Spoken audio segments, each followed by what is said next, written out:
Thank you so much for coming this morning. It's really, truly an honor to be standing before all of you this morning. We're very much pleased to welcome you all to the launch and the consultation workshop on the highly anticipated project supporting CSOs to adopt decent work principles in Ethiopia. And as we launch this project, ladies and gentlemen, we're honored to be joined by leaders of the sector, including, of course, His Excellency Dr. Hassan Hussein, Director General of the Ethiopian Entrepreneurship Development Institute, otherwise known as the EDI, and Her Excellency Ms. Hannah Walde Gabriel, Acting Executive Director of the Ethiopian Civil Society Organization Council, and Her Excellency Ms. Magda Bretemark, I hope I said it right, representative of our generous donor, Forum CIV, and Her Excellency, another tough one here, Her Excellency Ms. Shiftah Maltihano, did I say it right? Shiftah Maltihano, representative of our partner, Rich for Change, and of course, Ato Kubrat Bebe, founder and CEO of Tabata Ambulance and president of Social Enterprise Ethiopia, who's going to make the official welcome remarks later on. As well as we're joined by some of the most seasoned leaders and experts in the sector, as well as invited guests. By some of the seasoned people, I mean to refer to some people I know personally, like Wizaro Negistir, and they say በአማርኛ ከአብሮ አደግ ጋር አትሰደድ ይባላል. And when I know, I can't help it. So there are amazing people in this house, women leaders more particularly, like we have Melat here from Vitabit, one of my avid supporters, and so many of you. So if I go on, you know, when you do my kind of work, you have that advantage of getting to know who is who and who does what. So I'll just stop here. So, distinguished invited guests and participants, ladies and gentlemen, once again, a very warm welcome to you all on behalf of Social Enterprise Ethiopia and the donor organization as well as the partners. So, with that, can I ask you all to give yourselves and our guests a round of applause so we could get started. They say round of applause, bring us together. So, now, Excellencies, ladies and gentlemen, please allow me a few words of introduction just to set the scene and get you all warmed up before I call upon my first speaker. The Association of Social Enterprise Ethiopia is a not-for-profit membership organization that aims to build a strong and inclusive social enterprise ecosystem, currently having more than 250 members. And as you can see right here behind me on this beautiful green banner, the association supports the delivery of innovative and impactful solutions to address societal, environmental, and economic problems, so far having positively impacted more than 18.5 million people in Ethiopia. And I think Social Enterprise Ethiopia deserves a very loud round of applause for this.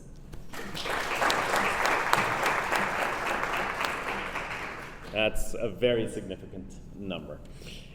And I want to thank you all for that. So, the goal of this initiative we're launching this morning is to create a series of policy structures or toolkits that can be replicated for civil society organizations on gender equality, human rights and climate change, as well as sustainability.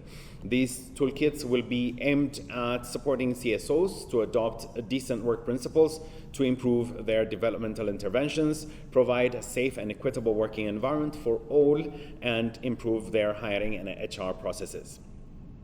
As part of setting the scene, ladies and gentlemen, I would also like to mention one of the main issues I raised in the statement of the problem as I was preparing to host this event. That being, Ethiopia is a vast, as you know, and diverse country, and it has some specific development challenges that are creating obstacles towards growth.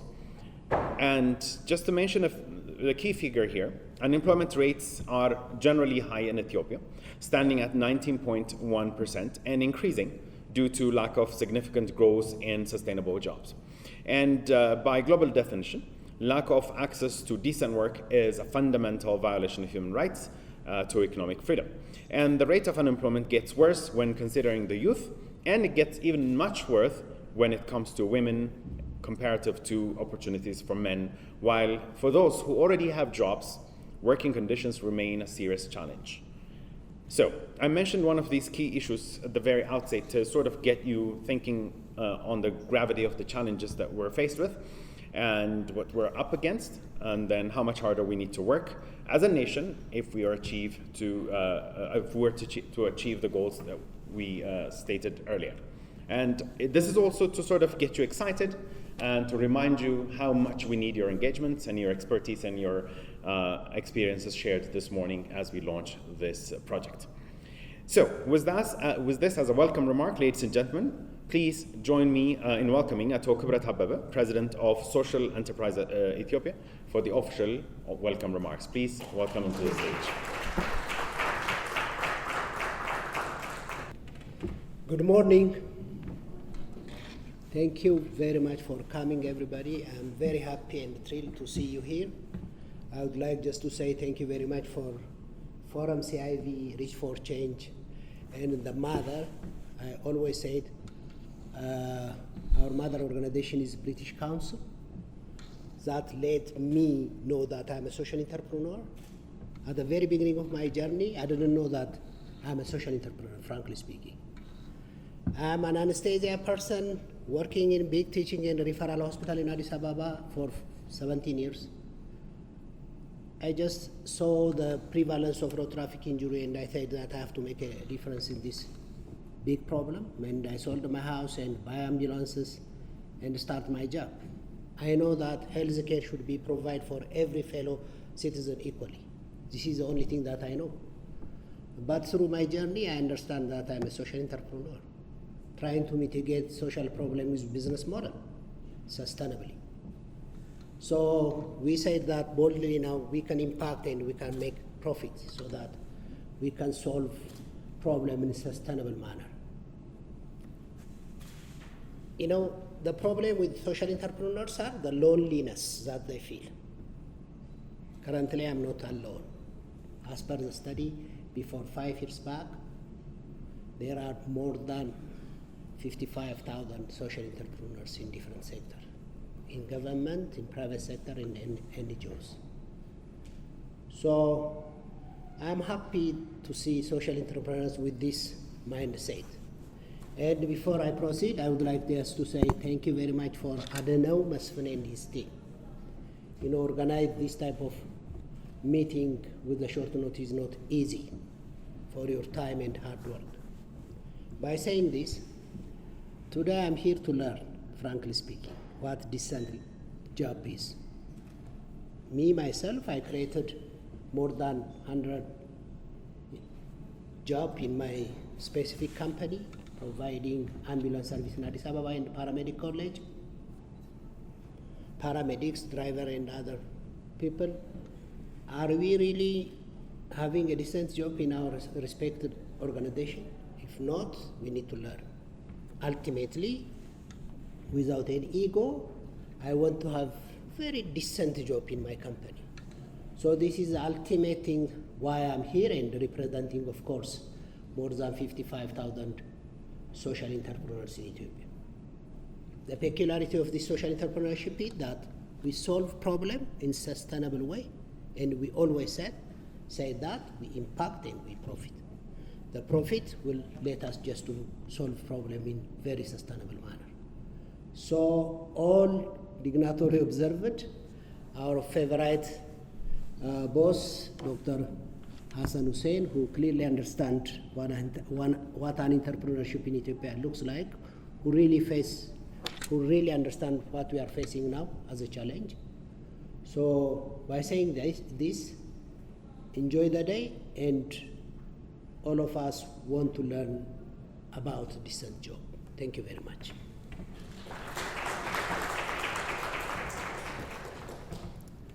Thank you so much, Dr. Kibret, for welcoming our guests with your remarks and sharing a bit of your experience. I know Dr. Kibret could go on talking with, with a lot of passion on his experience if we gave him time, but I think he made the shortest remarks ever. But thank you so much for welcoming our guests. Now, ladies and gentlemen, without further ado, please join me in welcoming His Excellency Dr. Hassan Hussein, Director General of Entrepreneurship Development Institute. Please welcome him to the stage with a round of applause. Good morning. Good morning. እንዴት አደራችሁ? አከብሩልተን ደህና አደርኩም? I will not bore you with the usual courtesies, your excellencies and stuff, because you are all excellent. With this out of the way, I don't understand why Kibret and Adino invited me to make this speech. Making speeches is the last thing I like to do. Having spoken a lot in my use, mostly to no use, I am left with little substance. And they asked me to make a keynote speech. I would rather, if you would please allow me to stand here silent and feel you all. Would you allow me to do that? No? Well, that's not to be. So let me go with it. I am invited here to speak in support of civil society organizations to adopt decent work principles. Supporting CEOs, no problem. After all, a large chunk of CSOs are social enterprises, the support of which is one of the primary functions of the Entrepreneurship Development Institute, EDI, which I happen to lead. And given their dire conditions, they need to be supported. And please allow me to thank Forum CIV for doing so. Would you, please? Why? Because they are trying to positively impact our lives in a country and in a legal framework where they are not even legally recognized as a distinct business category of business, profitable businesses that are after social impact rather than pursuing profit maximization. I also have no problem supporting one of the key pillars of the decent work agenda, gender equity. When it comes to speaking the value and impact of social entrepreneurship and indeed social policy, one cannot be dead sure about many things. But on one item, one can be dead sure. That is that the empowerment of women, be it at work or elsewhere, is the surest path to social well-being. A society where women are empowered, where gender equity is a lived experience rather than an espoused principle, is a better society, a more peaceful society, a society with a better future, better able to solve and overcome its challenge. That's not all. A work setting where diversity in general and gender equity in particular is practiced is a place where innovation and productivity flourishes. And boy, do we need innovation in this country. Where I am running into great trouble is on the decent work part. In a world and an era where the confluence of several emergent technologies may render millions of high-end professionals unemployed or becoming endangered labor to the on-demand economy, speaking of decent work may even sound like advocating for luxury. In a land where millions are unemployed and an even greater number are underemployed, to speak of decent work sounds ridiculous, even worse, scandalous. This coming from a man who spent the biggest chunk of his youth being a human rights champion, forming one CSO after another, running one social enterprise after another, and shunning profit and personal gain may sound even more scandalous. But things are not. A and never as they seem. Please allow me to illustrate this with stories. Once, I worked for a company doing that data analytics. I was happy at work. I was happy with my colleagues. I was happy with my pay. That was until I sat down for lunch with a young man from a rural town who had lots of questions about Africa and Africans, being new to Goz. The heated conversation eventually came to what salary I was pulling, and God knows why I, perhaps in the heat of the moment, divulged this vital information. That's when the conversation ended, suddenly. 2 days later, the gentleman came over to my place and said, something is not right. We decided to go on a walk. Looking back, so that nobody was following us or watching, he quietly whispered that he is already making more than I did. Even though I had more experience and better education, and I had been on the job for 5 long years. To say that I was devastated by the revelation is an understatement. Upon hearing it, I collected my personal belongings and called it quits. Many men could easily make this decision, but how many women could do that? And why not? Because for women, this may not be an isolated experience. The same fate may await them elsewhere. You see, salary is not fair by, on, and in itself. It is equitable only in comparison with what the other person doing the same job is being paid. Now, let me move on to a story with a happier ending. The very day I quit my job in this place, I learned that my girlfriend was pregnant. And the first child was on the way. How I came to learn this, I would leave out for another day.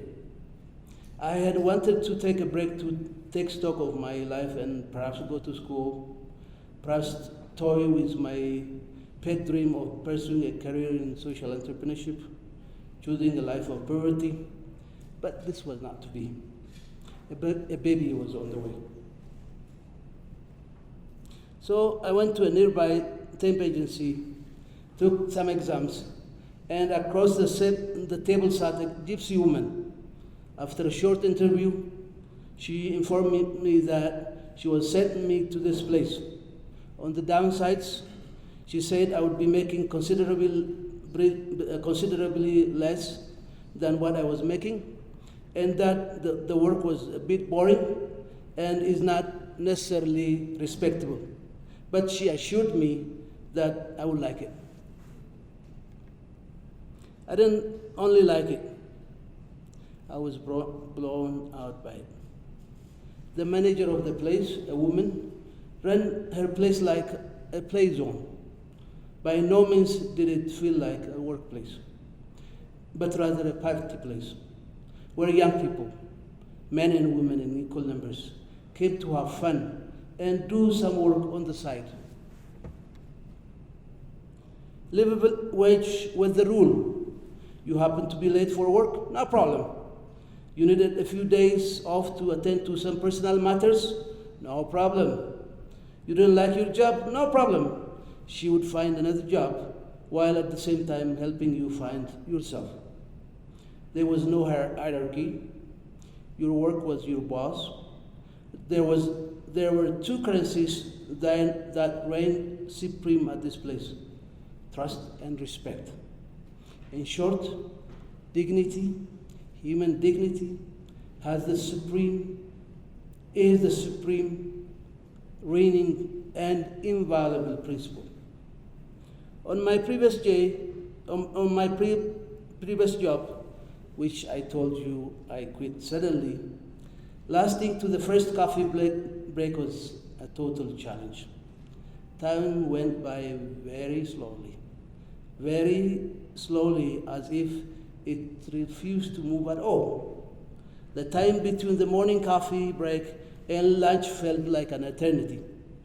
Between the afternoon coffee break and 5 p.m., one felt more like a corpse. The new job was totally different, a total bliss. One quickly loses the very concept of time and place. The consequences on our productivity, innovation, and motivation was unheard of. Working on weekends, previously unthinkable, became my routine. Sometimes I would go to work if, for some reason, I woke up from my sleep. In my managerial role ever since, I have been trying to emulate that woman, and stands as the reason behind the phenomenal success of my current organization, EDI, and the many places I have been fortunate to run ever since. The moral of the story is that decent work is not a luxury. Don't tell me it works only in the private sector. And don't please tell me it cannot work in Ethiopia, because when people are given liberty, many people tell me, people would abuse it. No, they don't. Where there is decency, gender equity, respect, and fairness, productivity and innovation go through the roof. If you want a proof, come to the end. Thank you very much.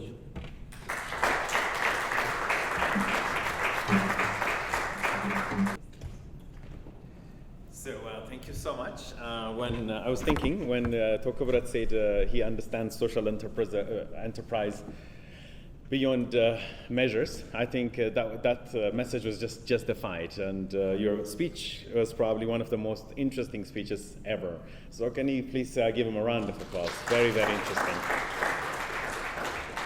My wish is that most speeches would be like that. Everybody was like pivoted to listening to you. Now let's please welcome, I'm sorry, Her Excellency Ms. Hanna Walde Gabriel, Acting Executive Director of the Ethiopian Civil Society Organization Council. Okay, good morning all. Thank you. So, dear Dr. Hassan Hussein, Director General of Entrepreneurship Development Institute, dear Mr. Magda Brattel Mark, apologize if I misspelled your names, Representative of Forum CIV, dear Mr. Shifah Malit Hano, am I right? Sorry, Project Director of Reach for Change, dear Mr. Kibret Abebe, President of Social Enterprise Ethiopia, dear Representative of Civil Society Organizations, partners and donors, invited guests, ladies and gentlemen, all protocols observed. It's a great pleasure for me to appear in front of you this morning and make this speech at the official launch of this timely and relevant project. I would like to congratulate Social Enterprise Ethiopia and the project team for realization of the project and the organization of this colorful launching event. I would like to thank you for the kind invitation and opportunity for this speech again. The Ethiopian Civil Society Organizations Council is an independent body with a statutory mandate to represent and coordinate the civil society sector in Ethiopia. As per reports from the Authority for Civil Society Organizations, the number of civil societies organizations including local, international, consortiums, networks, coalitions, and also professional associations registered at federal level is 5,000 plus. Considering those CSOs operating in a single region, the number goes much higher than 5,000. Civil society organizations in Ethiopia are engaged in various thematic areas, including but not limited to social, environmental, advocacy, and human rights works. Decent work and economic growth, as we all know, is a Sustainability Development Goal or Global Goal 8, which aspires to, quote-unquote, foster sustained, inclusive, and sustainable economic growth, full and productive employment, and decent work for all. Decent work, as per ILO's definition, is it sums up the aspiration of people in their work lives. It involves opportunities for work that's productive and delivers a fair income, security in the workplace, and social protection for all. Also, better prospects for personal development, social integration, freedom for people to express their concerns, organize and participate in the decisions that affect their lives, and equality of opportunity and treatment for all women and men. As you know, its principles are about job creation, right at work, social protection, and social dialogue, which aims to advance social and economic stability, worker freedom of expression, personal development and social integration, in addition to fostering a cultural shift towards an equitable and stable workforce. The civil society sector, as being one of the development pillars, plays a key role towards an attainment of national goals, including SDGs. The sector has created many job opportunities, contributing its part in reduction of unemployment rate in Ethiopia. We believe the C project, or the Social Enterprise Ethiopia project, comes at a crucial moment where Ethiopia finds itself grappling and continue to grapple with multi-layered governance, economic and security challenges. The efforts to sustainably address the complex problems facing our nation requires a concrete multi-layered and multi-sectoral approach.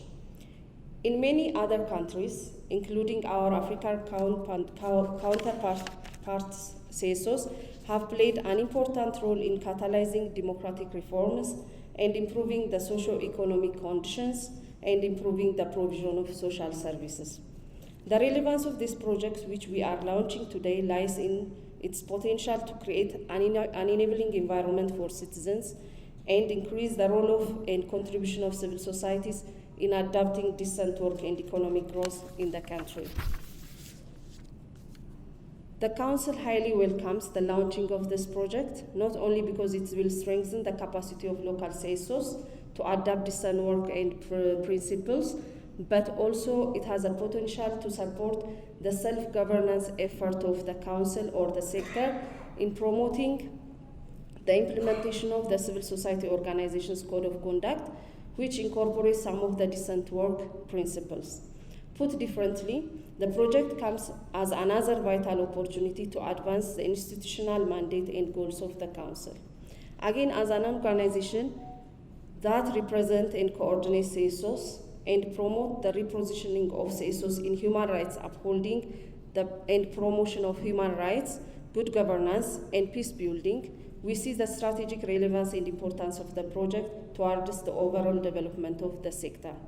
Again, I congratulate C, Social Enterprise Ethiopia, and implementer of the project, extend my gratitude to Forum CIV for funding the project, and organizers of to launch this beautiful event, and also for the invitation.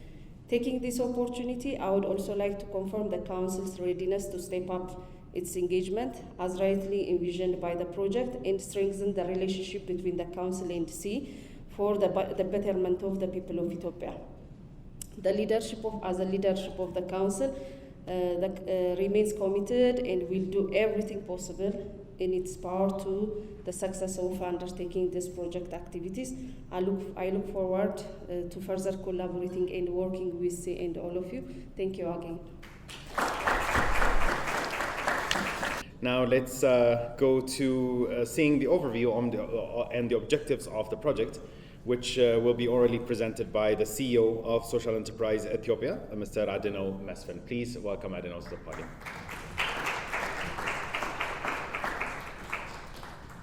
Good morning, everyone. Today, I think we're going to have some trouble because the mic is not all that audible, and normally I'm not a particularly good speaker, but I'll try my best. Let me start with thanking everyone. Kai said to me, I could say I sit on all protocols already established in the interest of time. So I would like to just thank and acknowledge everyone, Your Excellency Dr. Hassan, President Kibret, and our lifelong partner, Hanna, for presenting to us, and also for Magda will follow on. I'm really here to also, actually, I'd like to also thank Reach for Change, who are our partners on this project. We're represented from Sweden here, also from Addis. We are happy and grateful to be working with you. Again, with the Ethiopian Civil Society Organization Council, we'd like to thank you. They were with us at the conception stage of this project, and so we will continue together. I'd also like to thank the International Labour Organization, represented by Abdisalam Taye. They've given us a lot of support around the decent work concept. And again, I'd like to thank all the all the panel members that will come on. Thank you for being so kind and giving of your time and agreeing to be on the panel discussion. I'd like to also thank inwardly the board members. Some of them are represented here for Social Enterprise Ethiopia's board members. And I'd also like to single out Aidan for the support that she's given us around the organization of this event and the project.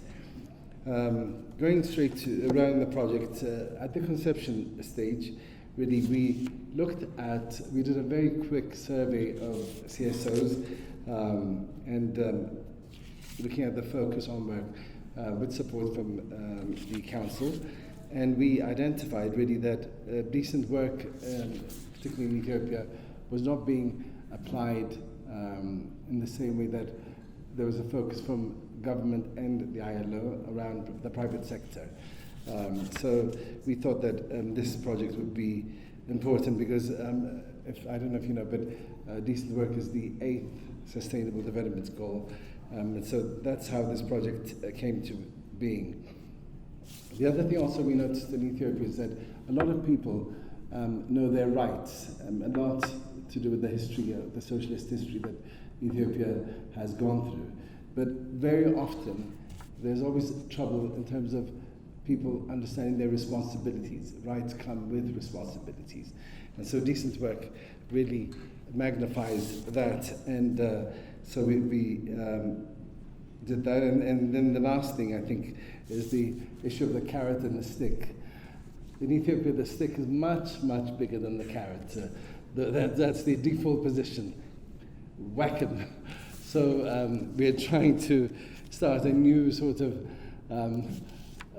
culture of respect and using the carrot first and then maybe using the stick. So we hope that this project will promote that. And in terms of areas that we looked at, gender, obviously, Ethiopia is a very patriarchal society. So we thought that it was important that gender was at the heart of the Decent Work project. But also, we looked at environmental sustainability, something that the whole world is grappling with. And so that was the other area that we've underpinned. And of course, underpinning everything is human rights. So those are the 3 pillars that we are going to be working on in terms of the Decent Work project. I just want to say quickly about myself. I have been a trade unionist, both working in the UK. I was a trade union representative in one of the places I worked at. And here I also was a trade union represented by the British Council when I was working there. So I believe in labour rights. I believe in the rights of the worker. But I also believe in hard work. I believe in responsibility. You have to work effectively so that the organization that you work for moves forward. So I've also been management. So I bridge the 2 areas. And so I'm passionate about this project, and so it's very close to my heart. There's 2 organizations I've worked for. One of them dead and buried because they didn't follow the decent work, really tenets of decent work in the UK. The management at one point moved very far away from their staff, and of course the productivity of the organization went down so much that eventually it closed down. Another private sector organization I worked for, I've only ever worked for one private sector organization for a very short time. I actually joined it because I thought it had a CSO sort of heart to it, and it didn't. The management team meetings were continuously about how the staff were not working effectively, how we should punish them. And that organization is on its deathbed at the moment. So I would not recommend using the stick without first trying the carrot. Anyway, moving forward to the project. We are currently processing, we will be appointing consultants to do a needs assessment, and through that needs assessment, we hope that a lot of the members of social enterprise and also members of the council will be involved. Then, once the assessment has been made, that will feed into the toolkit. So we're going to be developing 3 toolkits, one on, as I say, human rights, gender, and environment sustainability. That will be also, again, in consultation with ILO will be supporting us on that, the council and their members, and also hopefully government will also be participating in that. Finally, we will be pilot testing the toolkits. We will be one of the members that will be pilot tested on, and a few other CSOs. For the definition of this project, we, and I will probably live to regret it, but we include social enterprises as CSOs for the project, because there's so much confusion about what a social enterprise is, and we try and veer away from the fact that social enterprises are not really CSOs, they're more profit-seeking entities. But for this for this particular toolkit, we will be testing it on both social enterprises and CSOs. Finally, we will develop a toolkit which we'll invite you to verify, and then we will go on to distribute it. We hope there'll be another phase to this project where we will work closer with the council and training and distributing it and making sure that actually the toolkit is used by the CSO sector. So I think that's my time's up. So thank you very much. Thank you so much, Adeno, for really opening our eyes and giving us the overview. Now we're going to get to hear from our donor. That is Ms. Magda Brettemark, representative of Forum CIV. Please welcome her to the podium with a round of applause.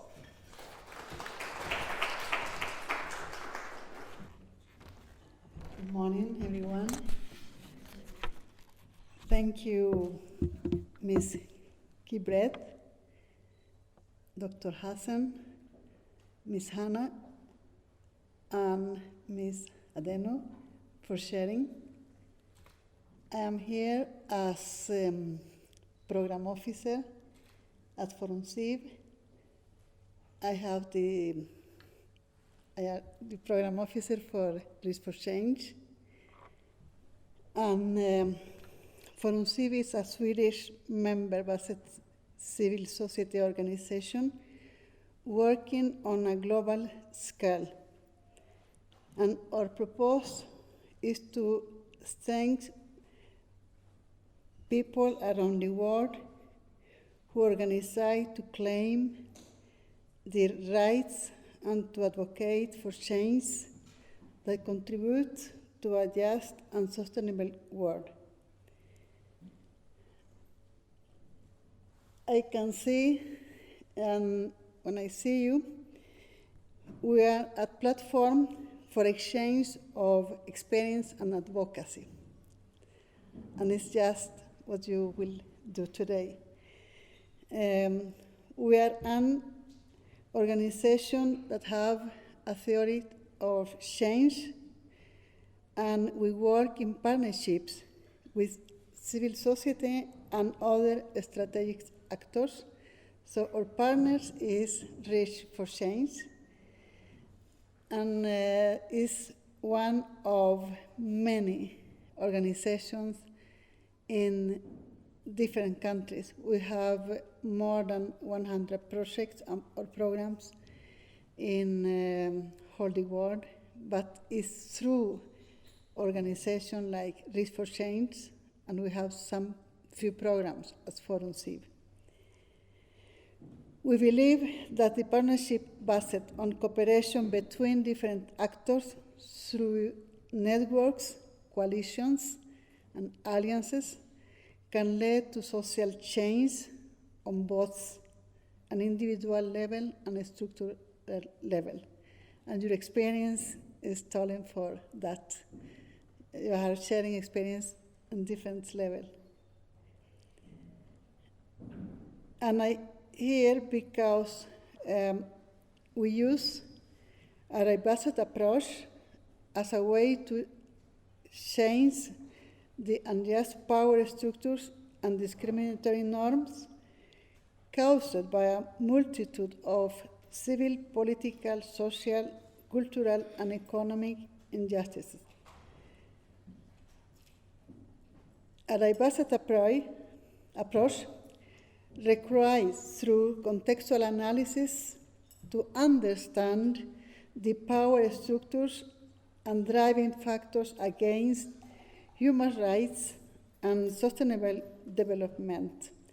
The contextual analysis must consider factors such as gender, conflict, climate change, and environmental impact, because these perspectives are crucial in order to contribute to long-lasting change and a just and sustainable world. And when you see your goal for this project, we can meet that you are working in the same way that Forum CIV, and it's because the project was approved. And when you are achieving your goals for this program and for your organizations, you will contribute to our world. So good luck, and thank you for inviting me to join you. Thank you so much for your message, as well as for supporting the association, and we really owe it to you. We look forward for more, partnership in the future as well.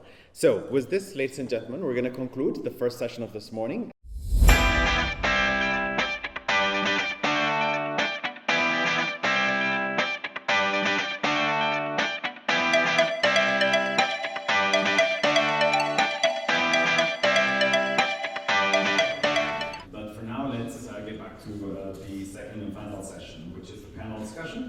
On the relevance and benefits of adopting decent work principles for CSO institutions and their beneficiaries, which will be moderated for us by Salam Menke. She is the team leader, Civil Society Support Program.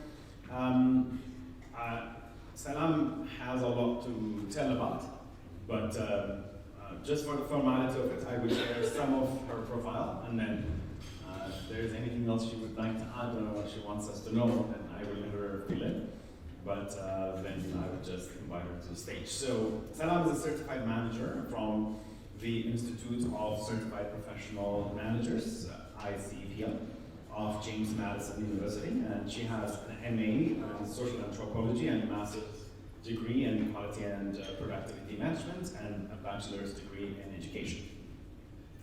She has extensive experience in the area of governance, women and girls empowerment, community mobilization, child protection, education, sexual and reproductive health, gender, safeguarding, economic empowerment, disability, and partnership and relationship management. That sounds very important. And capacity building stuff, for staff and partners, as well as community, new business development and management, organizational system improvement, and change projects. And she has experience in conducting and leading various research and assessments, including political economy analysis, PA. She is, I'll just add this, and finish. She is a very devoted manager with excellent teamwork, facilitation skills, and so that means this moderation is going to be really interesting. Knowledge of grant and finance management, and she has proven experience of managing for a result. So without further ado, please welcome Sana White, and she will invite you. So let me first invite our panelists, Dr. Ms. Haile, please come in.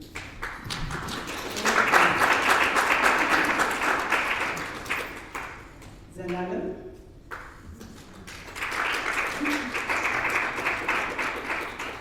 No formalities for Zelalem.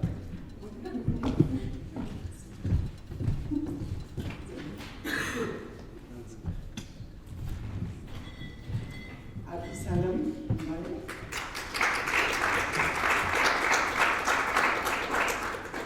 Tujuma Rakasa.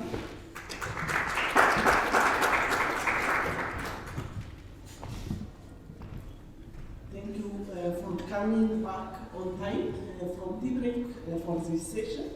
The panel discussion focus has been already mentioned in the earlier sessions, so I'm not going to describe the objective of this meeting and the panel discussion. But in this panel discussion, we would like to share the recent work, what it is, its benefits, and what it can bring to the CSO sector, provide the relevance of adopting decent work principles in CSO institutions, and most importantly in the projects that civil society organizations are implementing throughout the country. And after the presentation of our esteemed panelists, then we would have a very brief question and answer session.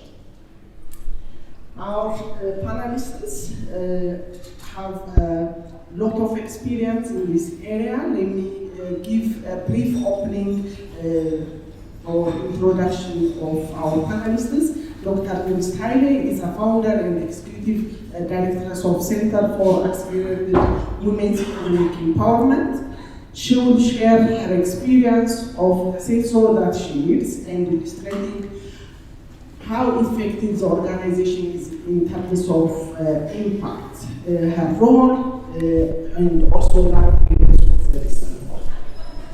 Zelalem Shakur is Legal and Policy Director of Ethiopian Civil Society Organization, ECSOC, our council, who will share the council's interest in supporting the project, the cause of recent work, and outline the legal situation around recent work in Ethiopia.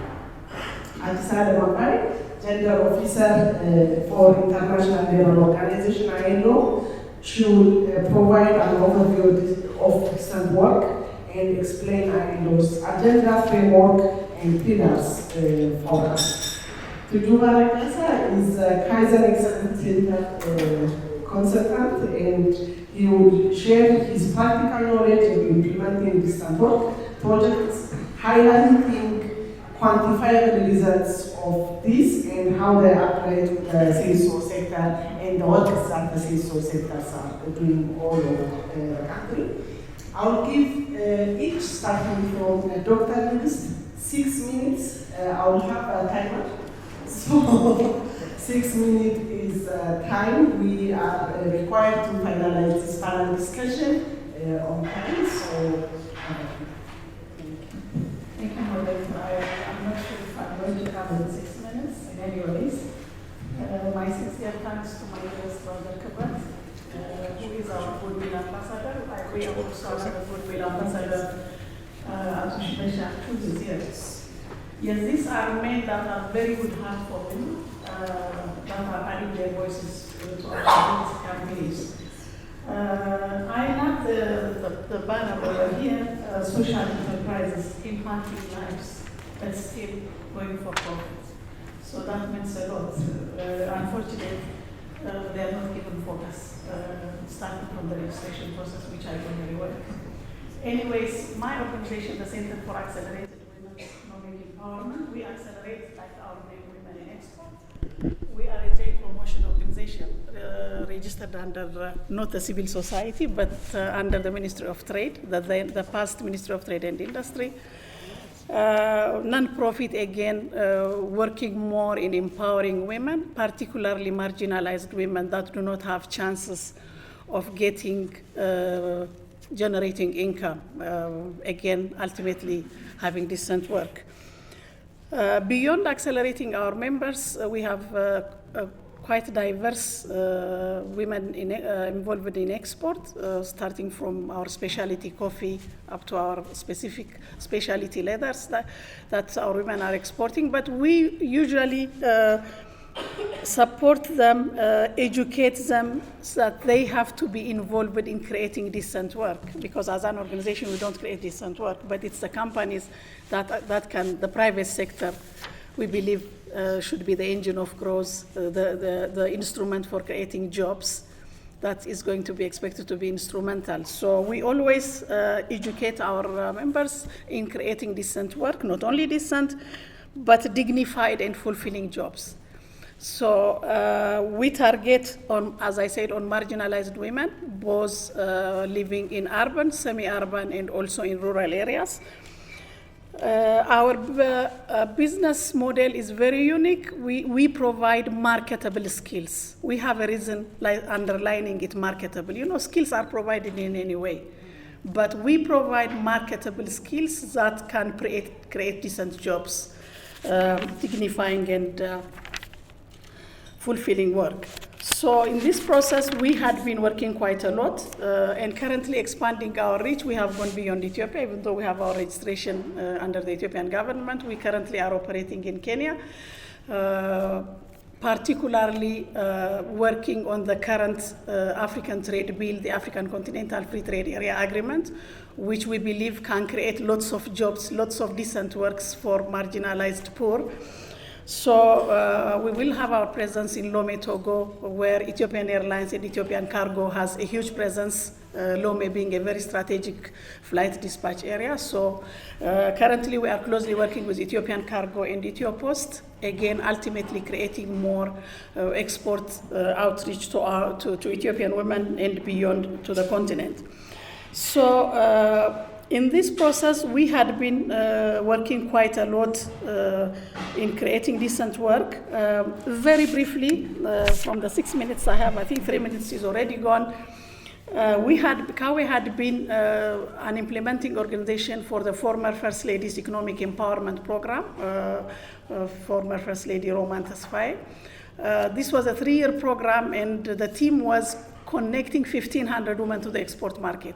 So this had been a project that was able to create decent jobs for the poorest of the poor, marginalized women, not only in Addis Ababa, but also in the rural areas where coffee, honey, basketry, and other practices are done for women. So we were happy we had been part of that project.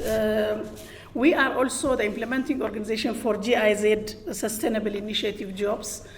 We started this activity starting 2020, and we had gone quite a lot in training over 700 marginalized women, mainly returnees, you know, in areas where nobody is interested to focus. Returnees, internally displaced people, women with disabilities, socially outcasted group of our society. I can mention the Menja group, if you know some of them. Menja is around Kafa. We also have other community near Bahar Dar, the Weito community, who are outcasted, living within Bahar Dar, but very much outcasted. So our job was mainly with those marginalized women. Currently, we are working also with another grant in Lalibela. I'm sure you know Lalibela. It's one of the UNESCO reserved sites. We are focusing on creating 100 jobs for female youth, focusing on products that tourists can pick and buy. If you go to Lalibela, there are no products at all that tourists can buy. So this is again one of our focus area. And we're very proud also informing you all that we are part of the Masrat MasterCard Foundation big project. I'm sure Manna, you're here. Yeah, she will tell us more, I'm sure, because this is creating 1 million jobs is not an easy job.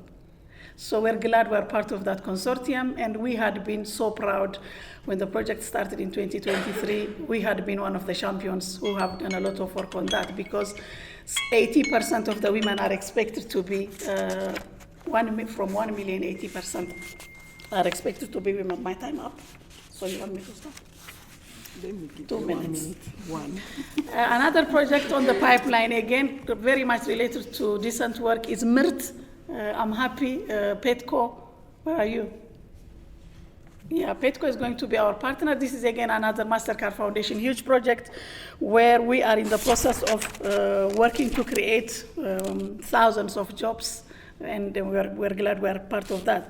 So those of you who are interested, you can go to our website, kawe-ethiopia.com, testimonials. We have done lots of things in creating decent jobs, particularly on women, which nobody cares, marginalized women, the poorest of the poor. In our expansion to Kenya, we are partnering with Go Digital Africa, where we have our presence there. And currently, we are in the process of negotiating on a project of creating around 350,000 jobs within Kenya. Again, decent work for female youth. It goes on. So since I'm given very short time, I hope I will have some time during the question and answer. For us, decent job is not only decent job. It goes on changing the mindset of the women so that they know more about their rights. They advocate for their own rights, because you have to know your right to start advocating for your rights. So we have so many stories we can share you, particularly those in Bahar Dar, the Waito community, the Menja community. You can't imagine how vocal they have become now, because we really have worked a lot in changing their mindset. Thank you.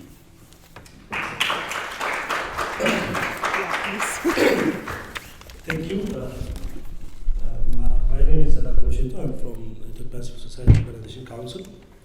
Basically, I will more focus on outlining some of the legal and policy-related issues on the subject of decent work. በዋናነት ቋንቋ ያው መቀላቀል እንደሚችል ቅድም ስለተነገረ በዋናነት የማተኮረው ፖሊሲና ሌጋል የሆኑ ኢሹዎች ላይ ነው እና ዲሰንት ወርክ ሲባል ፈርስት ራሽናሊ ለምንድነው ዲሰንት ወርክ የሚያስፈልገው የሚለውን ማየት ያስፈልጋል። ዲሰንት ወርክ ኦር ዘ ራይት ቱ ዲሰንት ወርክ የሚለው ኮንሴፕት የመጣበት ዋነኛ ምክንያት ኤክስፕሎቴሽንን አቮይድ ማድረግ ነው፣ ብዝበዛን አቮይድ ማድረግ ነው። እና ኤክስፕሎቴሽን ስንል ብዝበዛ ስንል ሁለት አይነት ብዝበዛዎች አሉ። የመጀመሪያው ነን ኮንሴንሹዋል የሆነ ፎርስድ የሆነ ካለ ፈቃድ የሚደረግ ብዝበዛ አለ። ይሄ ካለ ፈቃድ የሚደረገው ብዝበዛ እንግዲህ ማታለል፣ ማጭበርበር፣ ኃይልን ተጠቅሞ የሚደረግ ኤክስፕሎቴሽን ነው። ይሄ አንዱ የብዝበዛ አይነት ነው። ሁለተኛው በፈቃድ የሚደረግ ብዝበዛ ነው። በፈቃድ የሚደረግ ብዝበዛ ሲባል ምንድነው? ሰዎች በህይወታቸው አማራጭ ኦፖርቹኒቲ በማጣታቸው ምክንያት ስራ የማግኘት እድላቸው በጣም አነስተኛ በመሆኑ ምክንያትና ባለባቸው የኢኮኖሚክ ኮንስትራንት ምክንያት ክብራቸውን፣ ማንነታቸውን የማይጠብቁ ስራዎች ውስጥ ገብተው ይሰራሉ ማለት ነው። እና ዲሰንት ወርክ እንግዲህ በዋናነት ይሄንን ኮንሴንሹዋል ነው፣ በፈቃድ ላይ የተመሰረተ ብዝበዛ አሁን ብዙ ኢንዱስትሪ ፋርሞቻችን ላይ እንደሚታየው ያለት ማለት ነው። እና እነዛ ሰዎች ያንን ስራ ኮንዱሲቭ ኢንቫይሮንመንት ስላለ አይደለም የሚሰሩት።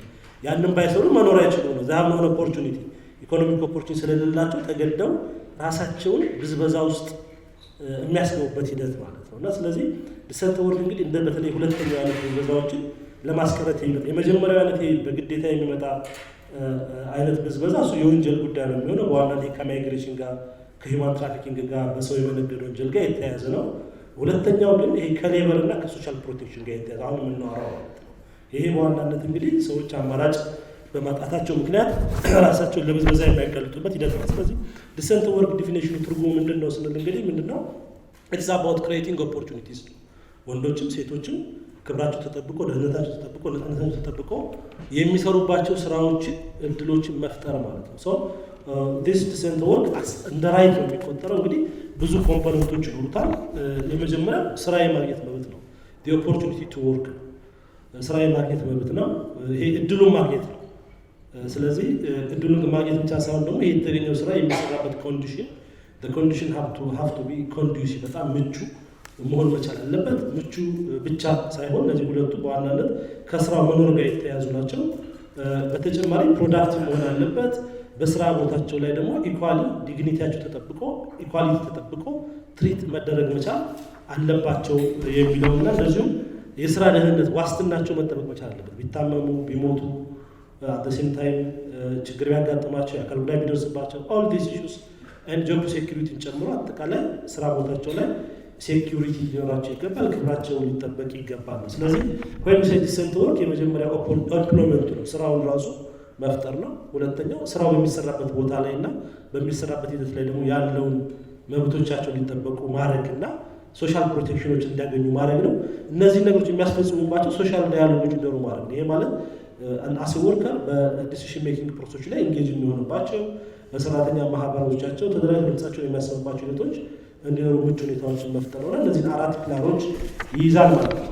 when you say decent work በኢትዮጵያ ሌጋል ፍሬምወርክ ስናይ እንግዲህ ህገ መንግስቱን ጨምሮ ይሄንን ነገር የሚያመላክቱ ህጎች አሉ። ህገ መንግስቱ አስ ሶሾ ኢኮኖሚክ ራይት ሪኮግናይዝ ያደርገዋል።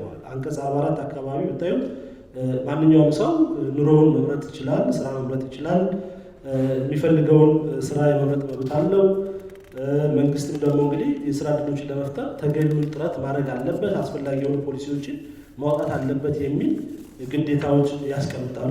አት ዘ ሴም ታይም እንደዚሁ ፕሪንሲፕል ኦፍ ኢኳሊቲ ወይም የእኩልነት መብት፣ ጾታን መሰረት ያደረገ ዲስክሪሚኔሽን ሊኖር እንደማይገባ እንዲሁም ደግሞ የጉልበት ብዝበዛ በሴቶችና በህፃናት ላይ እንደማይገባ ህገ መንግስቱ ያስቀምጣል ማለት ነው።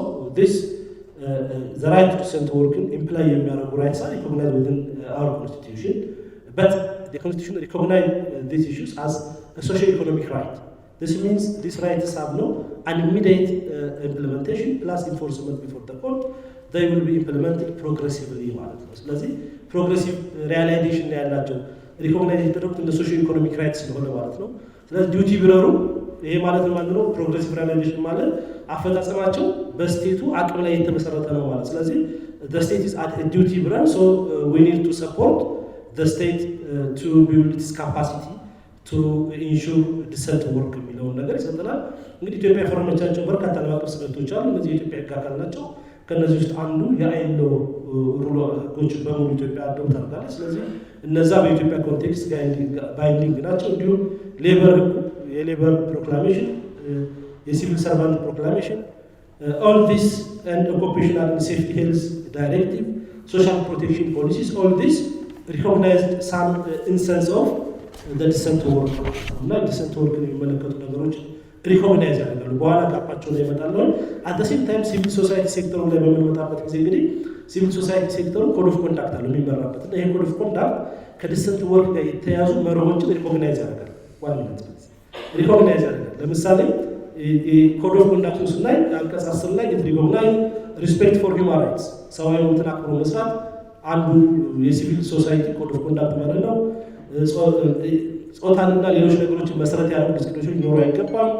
እንደዚሁም ደግሞ ሴፍጋርዲንግ የሚባል ፕሪንሲፕል አለ። ሴፍጋርዲንግ በስራ ሂደቱ የሚሆን በፕሮጀክቱ ምክንያት ቤኔፊሻሪዎችም ኢምፕሎየሮችም should not be affected. So these safeguarding principles, human rights principles, and principle of equality and non-discrimination recognized within the code of conduct of the civil society organizations some decent work implication አላቸው ማለት ነው። ይሁንና እዚህ ጋር የሚታየው ጋፕ ምንድን ነው? ጋፕ ህጉ ይሄን ያክል ሪኮግናይዝ ቢያደርጋቸው ፖሊሲዎቹ ፉል የሆነ ከቨሬጅ አይሰጡም። ቅድም ያየናቸው ናሽናል ፖሊሲዎችም ከህገ መንግስቱ ጨምሮ ያየናቸው ሌበር ሎ ላይ ያየናቸው ሌሎች ፖሊሲዎችም are not giving full fledged coverage for the issue of decent work ነው። ስለዚህ እዚህ አካባቢ ያሉ የፖሊሲ ጋፖችን ለይቶ ማጥራት ያስፈልጋል።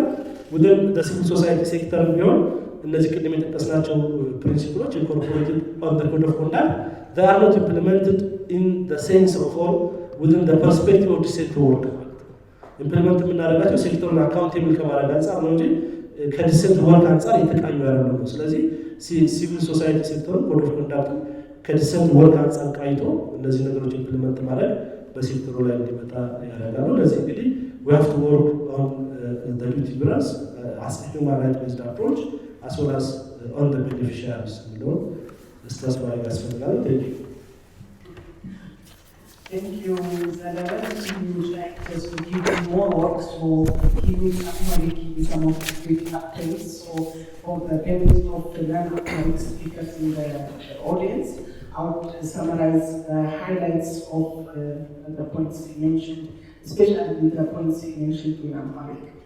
So, he gave us a broader concept of distant work from a legal perspective, and it's to create job opportunities and also to protect exploitation in labor, but also to protect human trafficking, child trafficking, and the like.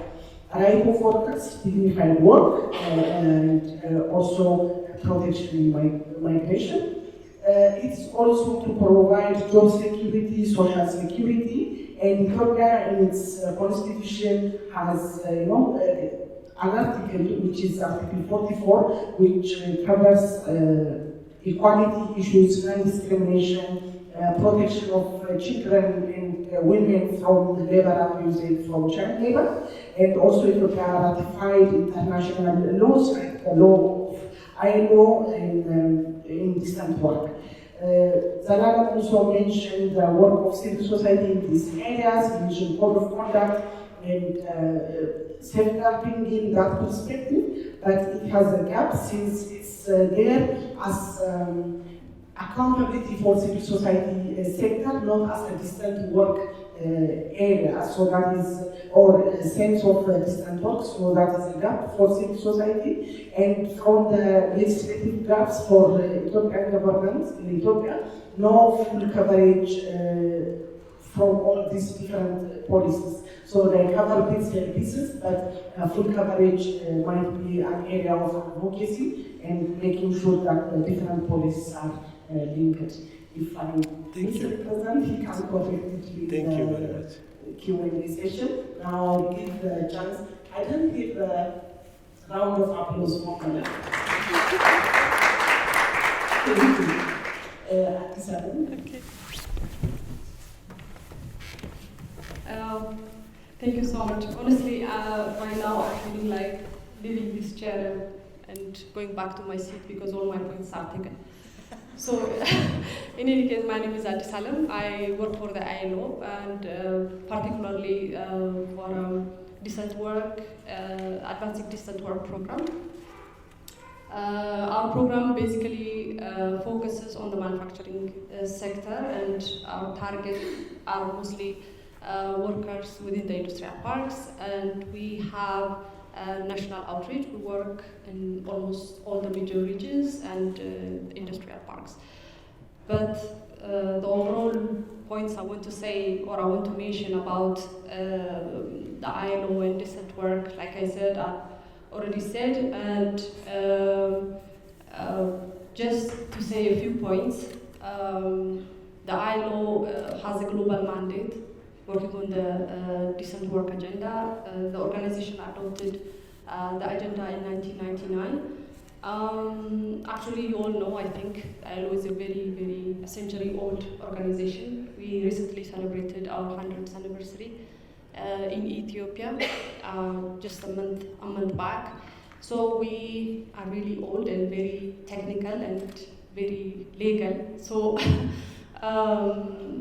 the elements of decent work that are mentioned by mostly Zalalam and the implementation aspects that are very comprehensively addressed by Dr. Nugust are encapsulated in the ILO decent work definition as well as the pillars and principles. So I'll look at how these pillars and principles are implemented. Like Zalalam mentioned, the ILO produces or develops technical documents, conventions, protocols, and recommendations that are promoted to its member states to be ratified and included in the national frameworks. So these conventions and protocols are not really, how do I say it, asgedaj አይደሉም. Sorry for the non-Amharic speaking participants here. አስገዳጅ ህጎች አይደሉም ወይም አስገዳጅ ዶክመንቶች አይደሉም።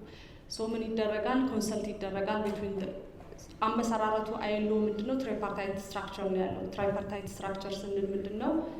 መንግስት፣ አሰሪዎችና ሰራተኛ። ምክንያቱም ሌበር ማርኬት ውስጥ ብዙ ሚና አላቸው ወይም ደግሞ ሜጀር አክተርስ ተብለው የሚወሰዱት እነዚህ ስለሆኑ ሪሰንትሊ ሲኤስኦ ኮሚኒቲ ኢዝ ኦልሶ ካሚንግ አፕ በት ስቲል የአይሎ አደረጃጀት ፎከስ አድርጎ የሚሰራው እነዚህ 3 አካላት ይዞ ነው ማለት ነው፣ አሰሪዎችን፣ ሰራተኞችና መንግስትን።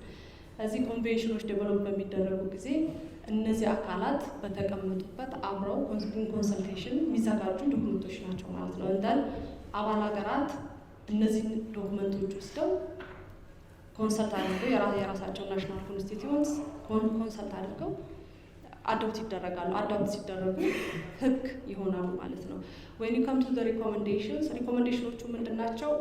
ኮንቬንሽኖቹ ራቲፋይ ከተደረጉ በኋላ ከጸደቁ በኋላ የሀገሪቱ ህግ ከሆኑ በኋላ እንዴት ነው የሚተገበሩት? አተገባበራቸው ምን ይመስላል?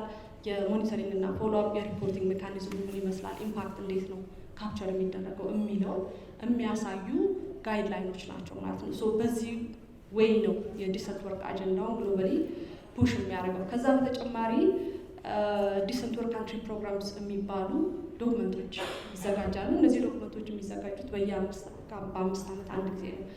አገራት የየራሳቸውን ኮንቴክስት፣ ሶሾ ኢኮኖሚክ ኮንቴክስት፣ ፖለቲካል ኮንቴክስት ኢንቱ አካውንት በመውሰድ ዲሰንት ወርክ ካንትሪ ፕሮግራሞቹ ድራፍት እንዲደረጉ አስተዋጽኦ ያደርጋሉ። ሶ they have a hand from the beginning ማለት ነው። እንደን ያንን ዲሰንት ወርክ ካንትሪ ፕሮግራምስ መንግስት ወስዶ እንዲያስፈጽምና ለግሎባል ዲሰንት ወርክ አጀንዳው ኮንትሪቢዩት እንዲያደርግ ያግዛል ማለት ነው አይሎ። ሶ በእነዚህ መልኩ ነው አይሎ የዲሰንት ወርክ አጀንዳውን ወደ አባል ሀገራት ፑሽ እያደረገ ያለው።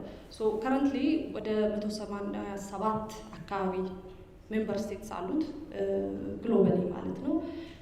ኢትዮጵያ ኢዝ ዋን ኦፍ ዘ ኦልደስት ሜምበርስ። ቅድም እንደጠቀስኩት 100ኛ ዓመታችን አክብረናል ሪሰንትሊ። ሶ በዚህ መልኩ እየሰራን ያለ ነው። ኢንተርምስ ኦፍ ኮንቬንሽንስ ቅድም የተጠቀሰ ነገር አለ።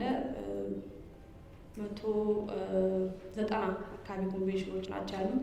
ከዛ ውስጥ ኢትዮጵያ ራቲፋይ ያደረገቻቸው 22ቱን ብቻ ነው። በጣም ለወርክ ፕሌስ አስፈላጊ የሚባሉ በተለይ ደግሞ ከዚህ ከጀንደር ኢኳሊቲ አስፔክት ጋር የተያያዙ ራቲፋይ ያልተደረጉ ኮንቬንሽኖች አሉ። በተለይ ደግሞ ከማተርኒቲ ራይትስ ጋር ኮንቬንሽን 183 ወርክ ፕሌስ ሪስፔክትፉል ወርክ ፕሌስስ ነው የምንለው ሜንሊ ፎከሲንግ ኦን ፕሪቨንሽን ኦፍ ሃራስመንት ኤንድ ቫዮለንስ ኢን ዘ ወርክ ፕሌስ 190 ያንንም ራቲፋይ እንዲደረግ አይሎ ፑሽ ያደርጋል ማለት ነው። ሶ ለኢትዮጵያ መንግስት የሚሰጠው ድጋፍ ኢንጀነራል ይሄንን ይመስላል። በተመሳሳይ ለሌሎች ሀገሮችም ከሚሰጠው ድጋፍ ጋር ተመሳሳይ ስለሆነ ማለት ነው። ሌላ ላነሳ የምፈልገው ነገር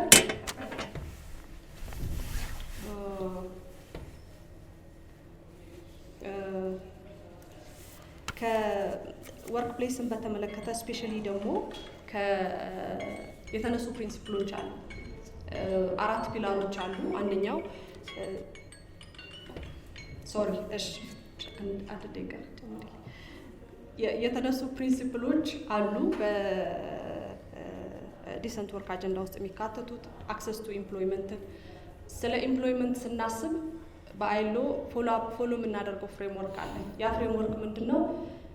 የአንድ ሰራተኛ የስራ ህይወት ጀርኒ የሚጀምረው ሰራተኛው እዛ ስራ ቦታ ከመግባቱ በፊት ነው። ሶ የሪክሩትመንት ፌዙ ምን ይመስላል የሚለው እናያለን። ሪቴንሽኑ ሰራተኛው በካምፓኒ ውስጥ ያለው የስራ ቆይታ ምን ይመስላል። ሪሊዝ የምንለውም ሴክሽን አለ። ያ ደግሞ ሰራተኛው ከካምፓኒው ሲወጣ እንዴት ነው የወጣው፣ በምን መልኩ ነው የተሸኘው፣ ወይም ደግሞ በምን መልኩ ነው ከዛ ካምፓኒ ጋር ያለው ኮንትራክት የተቋረጠው የሚለውንም ሴክሽን በደንብ እናያለን። ሶ ፌር ሪክሩትመንት በጣም ትልቁ ፎከስ ኤሪያ ነው ላይሎ ያ አይ ቲንክ ካለኝ ታይም አንጻር ይህንን ያህል ካልኩኝ በኋላ እመለስበታለሁ። ቴንክ ዩ። ትንሽ ሰመራይዝ Just to summarize for non-Amharic speakers, it was highly mixed, Guramani, And I will just try to give highlights just in case to make sure that all points are captured. So ILO has been in Ethiopia for 100 years, and the points Dr. Minister and Dalala mentioned about recent work are parts and pieces of ILO's work, also the elements and also the implementation aspect, the inclusion and the like by Dr. August are also done by ILO, covered in the conventions, protocols which ILO prepares for member countries to ratify, and they call them mandatory laws. And tripartite preparation is there between worker, employers, and governments of member countries. ILO has 187 member countries, and the ILO protocols and documents prepared every 5 years, I guess, and then the countries ratify those laws or conventions prepared by ILO and implement that, and the follow-up monitoring is also supported by ILO in preparation of procedures and the like. The countries also in the preparation of the documents provide their contextual situation to be included in those conventions. There are 190 conventions that ILO prepared, and Ethiopia has ratified only 22 out of 190.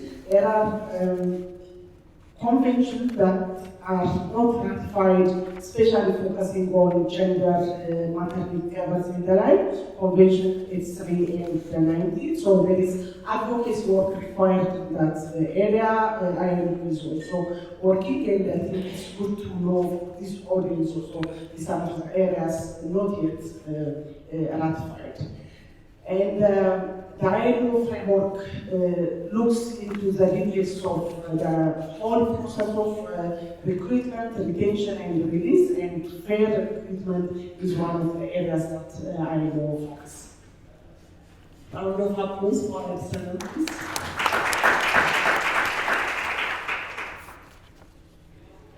Now I will give the floor to Kiba. Thank you very much. My name is Tojiwa Ragasa.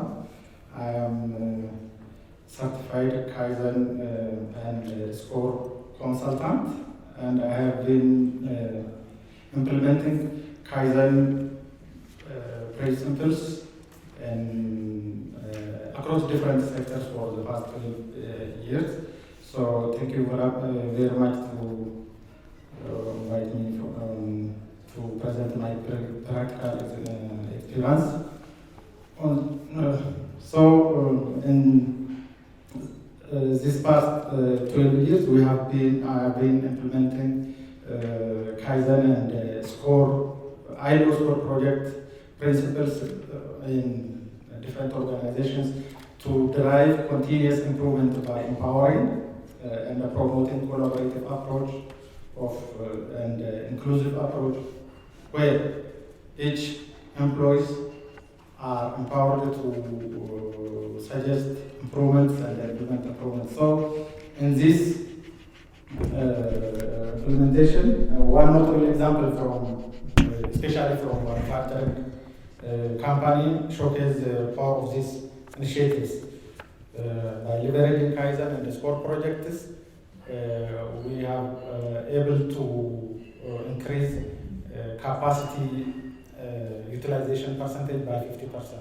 For example, in one company in which I have personally involved, capacity enhanced from 23% to 46% through implementation of Kaizen and SCORE modules. So in this case, quality or rejection and rework reduction by 10%, employee satisfaction rate elevated by 15%.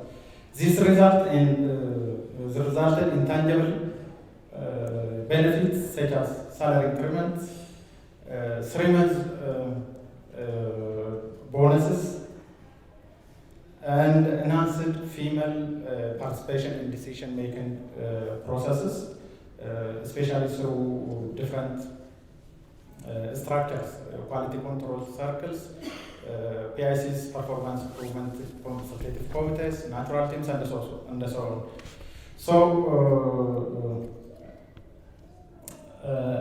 I firmly believe that without improving organizational performance and ensuring its sustainability through productivity improvement, quality improvement, defect reduction, and so on, we cannot truly address the decent work elements and the workers' right at work. So we are. That is why we are focusing on organizational performance improvement elements like productivity, defect reductions, and resource utilization efficiency, including energy, resource, raw material utilization, and so on. So, by addressing the organizational performance improvements, we can truly address the workers' right at work.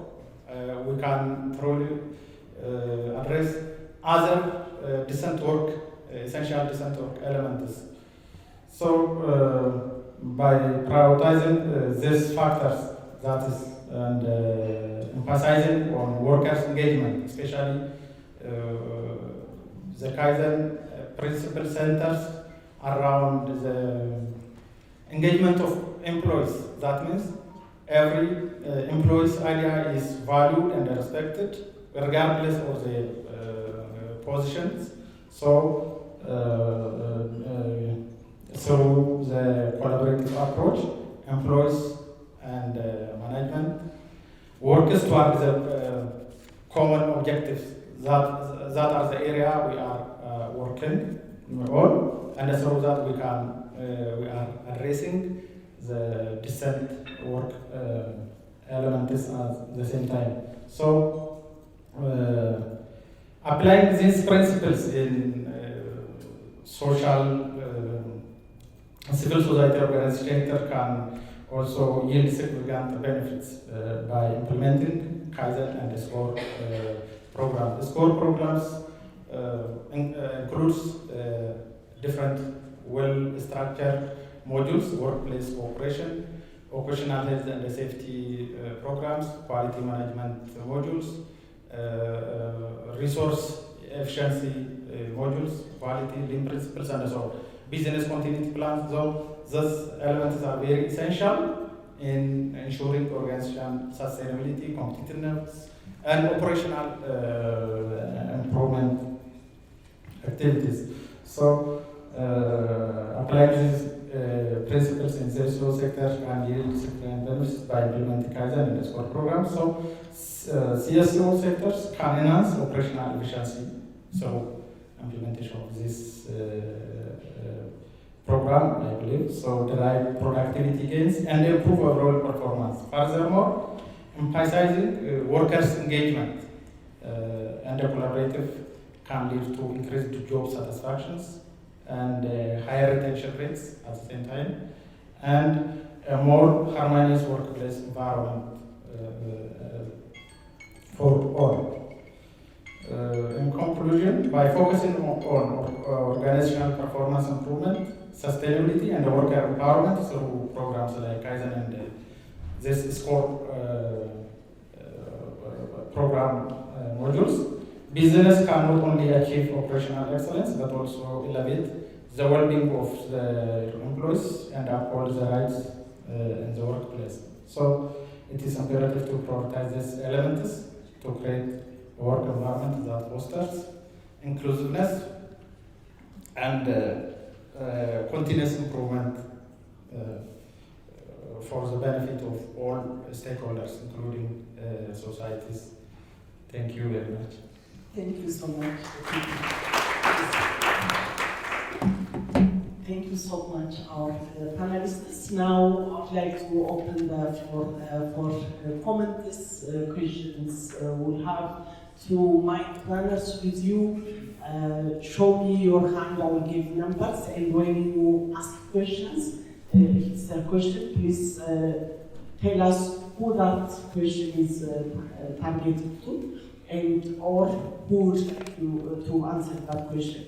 If it's a comment also, please make it concise so that we use time for many participants as much as possible, and also give a chance for our panelists to give, elaborated answer. I see Lambo, that is 1, 2, 3,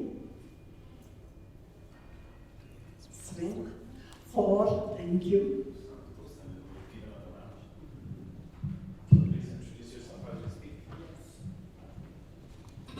Please introduce yourself before you ask or comment. My name is Lamrod. I'm from British Council, Deputy Director. I think my question goes to our panelists from ILO. When we speak of decent work, we look at a number of ILO conventions not ratified by Ethiopia. I'd like to get some clarification on the minimum wage. If there is any specific legislation that protocol that Ethiopia has ratified, or ratification status, or if ratified, what's happening to that protocol?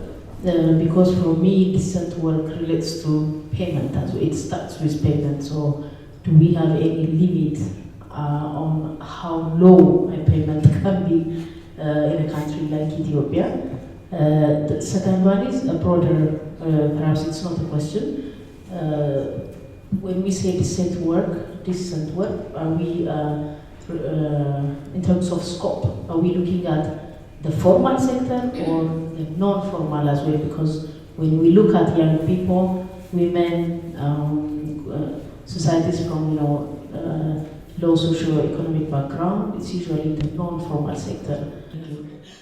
ይሄ ዲሰንት ወርክ ትልቅ ራሱን የቻለ ንቅናቄ የሚፈልግ በተለይ በሶስትዮሽ እንደ አሰሪና እንደ ሰራተኛ እንደ መንግስት ትራይፓርቲስ እየተሰራበት ያለ ግን ትልቅ ተግዳሮት ያለው መጀመሪያ ይሄንን የሚቀበል አመቺ አገራዊ ሁኔታ አለ ወይ? ከአይለው ጋር እንነጋገራለን። ይሄ ኮንቬንሽኖች እና ሪኮሜንዴሽንስ ሲካሄዱ እኛም እንደ አገር ወክለን ጄኔቫ ላይ እንነጋገርበታለን ከዓለም አሰሪዎች፣ ሰራተኞች እና መንግስት ጋር በብዙ መንገድ የወረቀት ላይ ነገሮች ደግሞ ባሻገር ወደ መሬት ወርዶ ወደ ስራ የሚተረጎሙባቸው ሁኔታዎች በማንኛውም ሀገር ላይ ብዙ ኮንቬንሽኖች ይጸድቃሉ። እነሱንም ማሻሻያና ማስፈጸሚያ ደንቦች ይረቀቃሉ። ግን በስራ ላይ ሲተረጎሙ አናይም። እነዚህ በተለይ ያሉትን 4 ፒላሮችን ወደ መሬት ማውረድ አልተቻለም። እነዚህ 4 የዲሰንት ወርክ ፒላሮች ያው እንደሚታወቁት ፕሮሞቲንግ ጆብስ ኤንድ ኢንተርፕራይዝ ነው። ሁለተኛው ጋይዲንግ ራይት አት ወርክ ፕሌስ፣ ሶስተኛው ኤክስቴንዲንግ ሶሻል ፕሮቴክሽን ናቸው። አራተኛው ደግሞ ፕሮሞቲንግ ሶሻል ዳያሎግ ናቸው። ሁሉም ነገር ሊፈታ የሚችለው በሶሻል ዳያሎግ መሆኑን ሁላችንም ያሉትን በሙሉ በሀገራችንም ያው ሶሻል ዳያሎግ ማህበራዊ ውይይት ባለመዳበሩ ምክንያት እንደዚህ አይነቶችን ተቀራርበው ሰርተን ኢፌክቲቭ የሆነ ዲሰንት ወርክ እንዲኖር እየተደረገ ነው።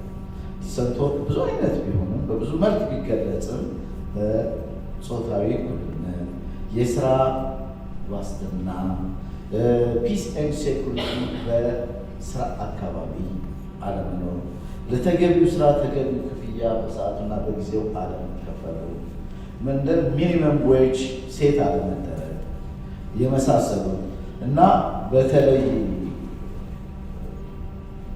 መንግስት አሰሪና ሰራተኛ፣ 5 ሚኒስትሮች፣ 5 አሰሪዎች፣ 5 ሰራተኞች ያለበት የኢትዮጵያ የአሰሪና ሰራተኛ መንግስት የአማካሪ ቦርድ አለ። ይሄ ቦርድ ነው ተነጋግሮ ለመንግስት ትክክለኛውንና የማስፈጸሚያ ሀሳቦችን ከኮንቬንሽኑ አኳያ ከህገ መንግስቱ አኳያ ማስከበርና እንዲከበር የሚያደርግ እንደ አጋጣሚ ላለፉት 2 ዓመት አልተሰበሰበም። አሁን እንዲቋቋም እና ወደ ስራ እንዲገባ ጥሪ ተደርጎ ወደ ስራ ገባ። ስለዚህ ከዛ አኳያ አይሎም ሆነ ሌሎች ሶሻል ፓርትነሮች ምን እየሰራቸው? አመሰግናለሁ። Thank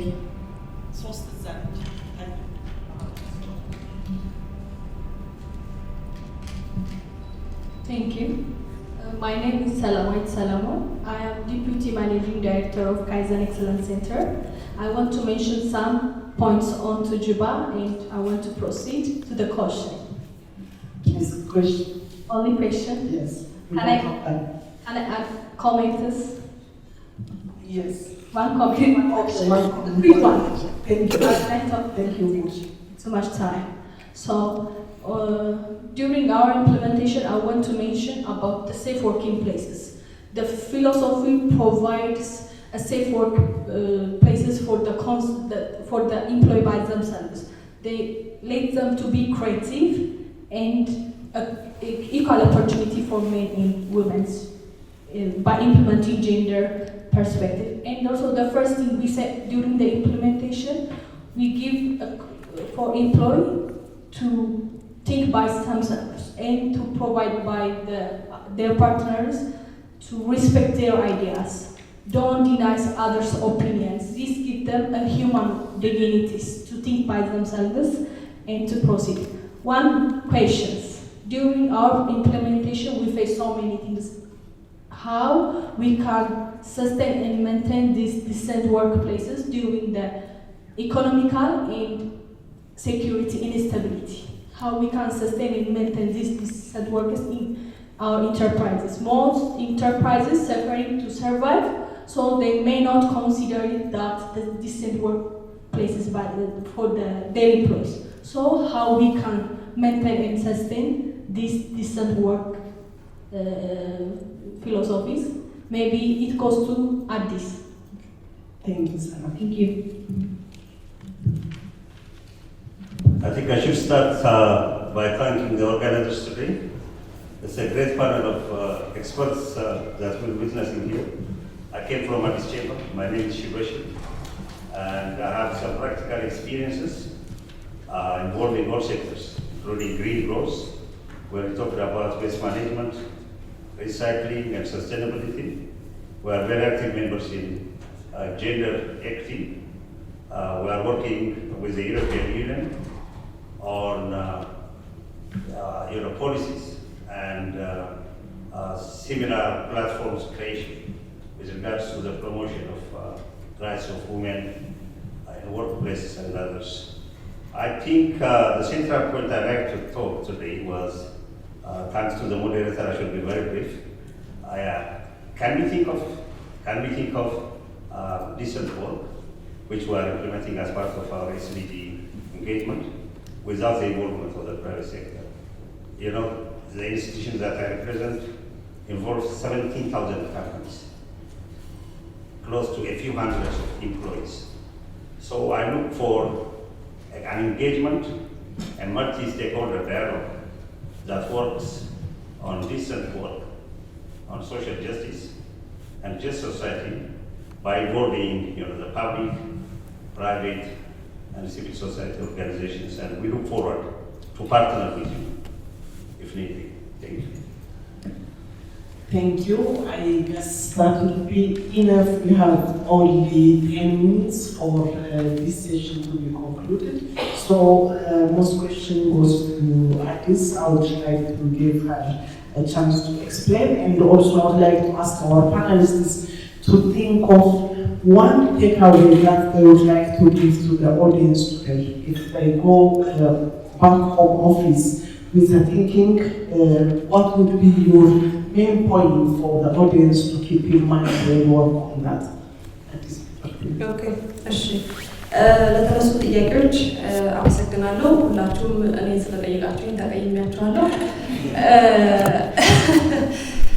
የመጀመሪያው ጥያቄ ዲሰንት ወርክ ጋር በተያያዘ የተነሳ የሚኒመም ዌጅ ጥያቄ ነው። እውነት ነው። ዲሰንት ወርክ ብለን ስንል ወይም ማንኛውም ስራ ሰው ከቤቱ ስራ ሊሰራ የሚወጣው ገቢ አግኝቶ ቤተሰቡን እና ራሱን ለመደገፍ ከማሰብ ወይም በዛ ሞቲቭ ነው ከቤቱ የሚወጣውና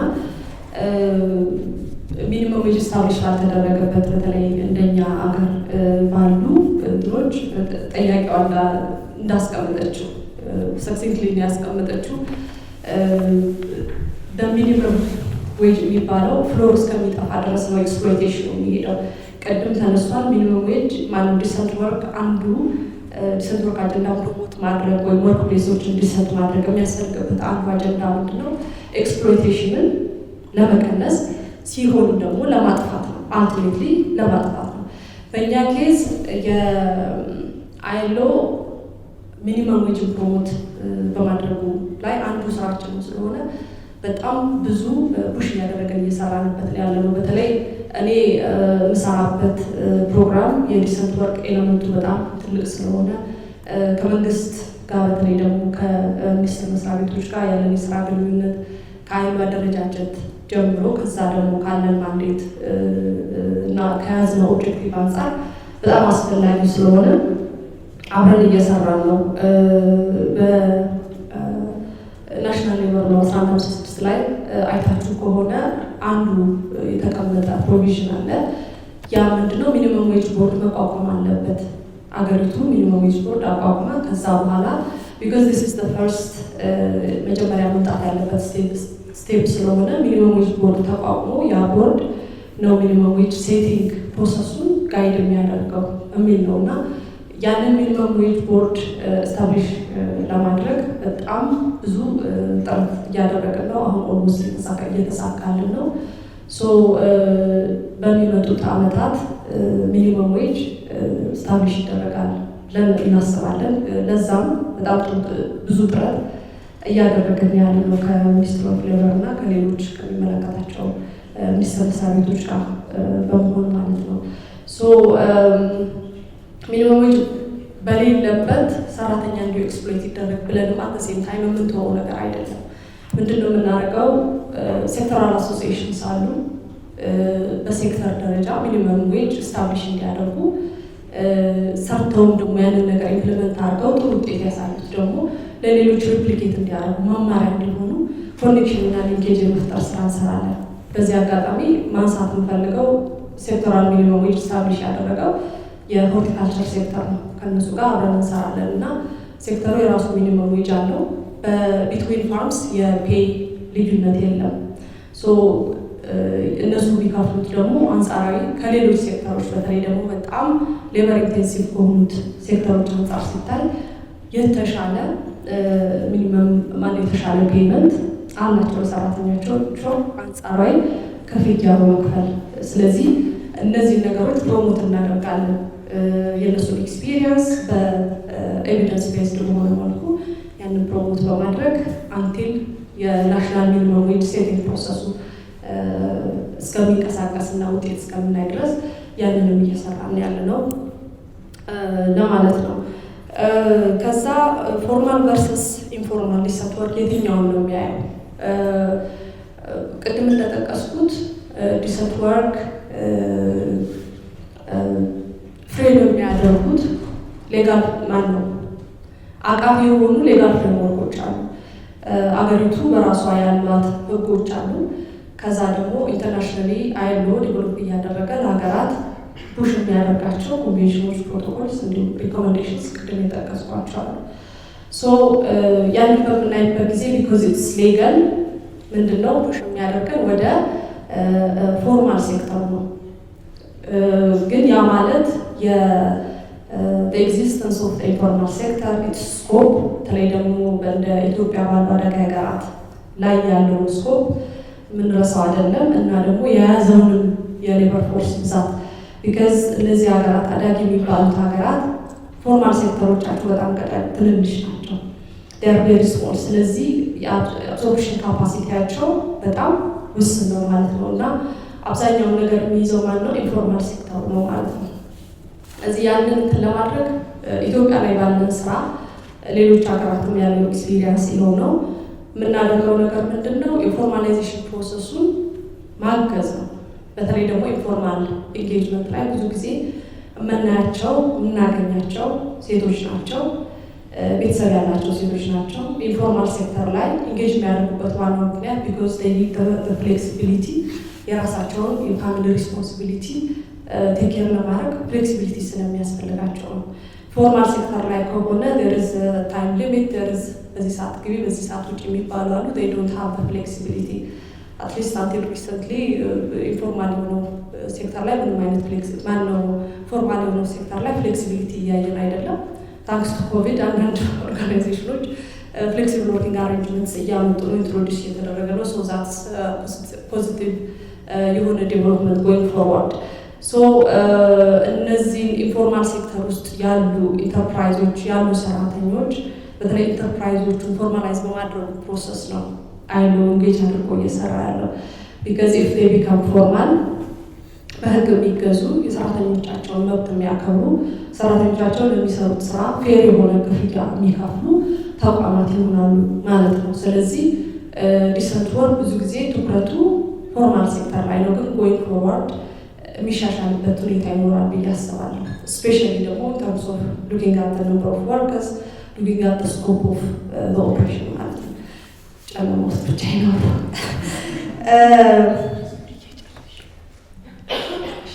ዲሰንት ወርክን የሚቀበል አመቺ ፖለቲካዊ ምህዳር፣ ፖለቲካና ኢኮኖሚያዊ ምህዳር የለንም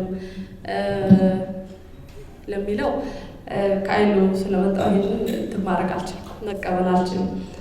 ሪያሊቲውም ያ ነው የሚመስለኝ። ምክንያቱም ኢትስ ኖት ላይክ ዲሰንት ወርክን ስናስብ ኦል አት ዋንስ የሚፈጠር ነገር አይደለም። ቢኮዝ ኢፍ ዊ ሉክ አት ዘ ፕሪንሲፕልስ ዊ ሃቭ አ ሊስት ኦፍ ፕሪንሲፕልስ ዛት ሹድ ዲሰንት ወርክ የሚለውን ዴፊኒሽን እንትን የሚያደርጉ ሁሉ የሚያደርጉ ቅድም ጠዋት ያነሳናቸው አሉ።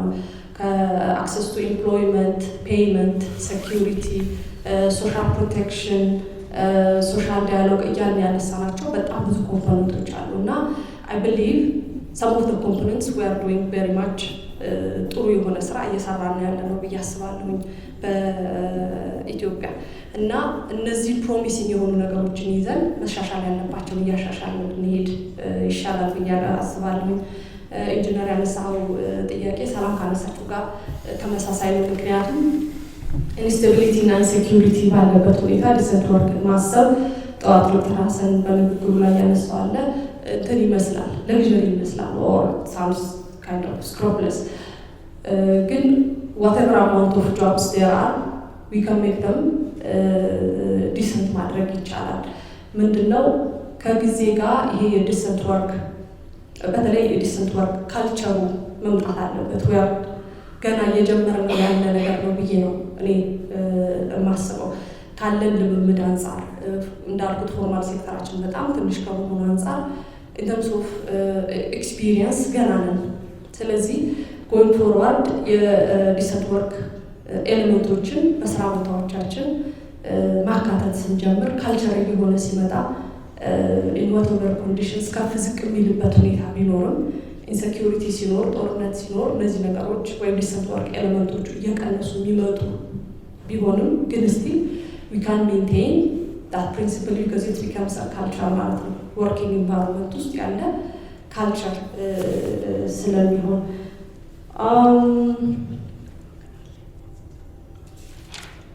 ዲሰንት ወርክ ከፕራይቬት ሴክተሩ ውጭ የሚታሰብ አይደለም።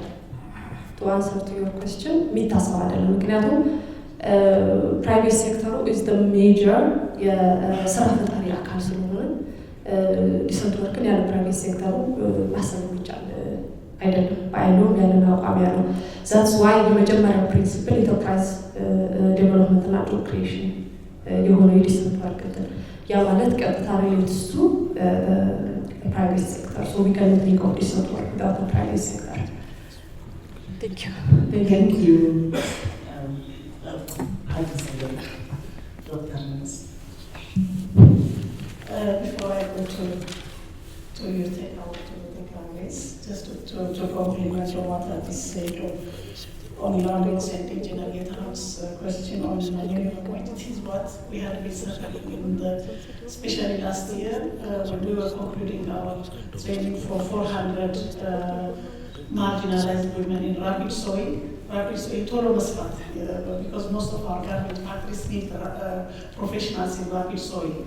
So you don't have to go, marginalized women do not have to go through the 3 or 6 months of tailoring process, but companies need that.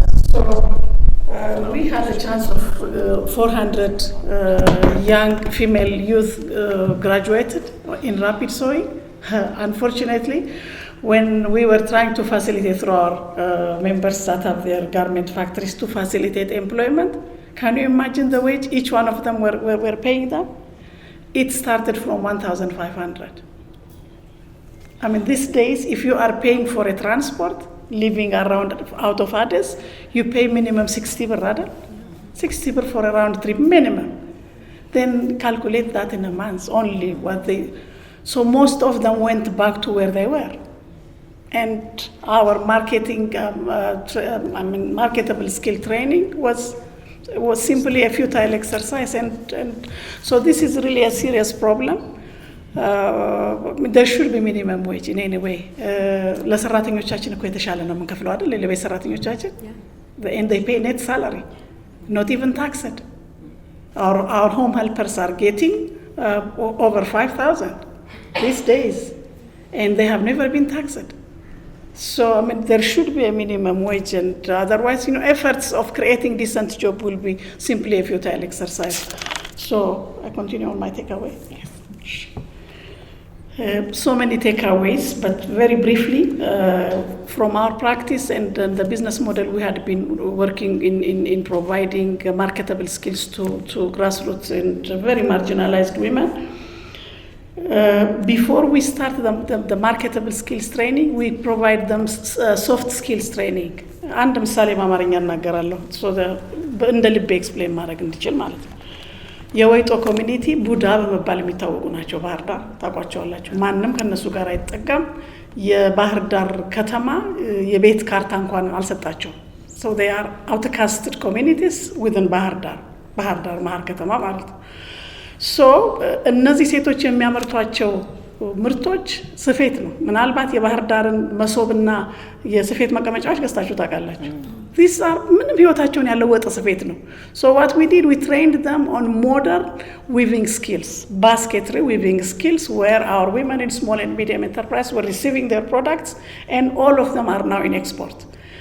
So during this process, what we did, we worked on the mind. She has to believe on herself before she starts the training, because she believes she is outcasted. ተመለስኩ እንደገና ወደ እንግሊዘኛ። ስንጀምር ሴቶቹን ሸንኮራ ታውቃላችሁ አይደለ? ሸንኮራ ነው የሚበሉት፣ ቅቤ ነው የሚቀቡት። ማንም ሰው አጠገባቸው ሄዶ ሊያሰልጣቸው አይችልም። አይፈልጉም ማለት ነው አጠገባቸው ሰው እንዲሆን። ቆሻሻ ናቸው ስለሚባሉ የቡዳነቱም ስላለ it took us nearly 1 month to change that mindset. I remember አንዴ ግራጁዌት ካረጉ በኋላ እና ምርቶቻቸውን ኤክስፖርት ማድረግ ሲጀምሩ አቶ ገዱ አንዳርጋቸው ነበሩ ፕሬዚዳንቱና ቀዳማዊት እመቤት በፊቷ ወይዘሮ ሮማን በነበሩበት ሄድን ቢሮአቸው።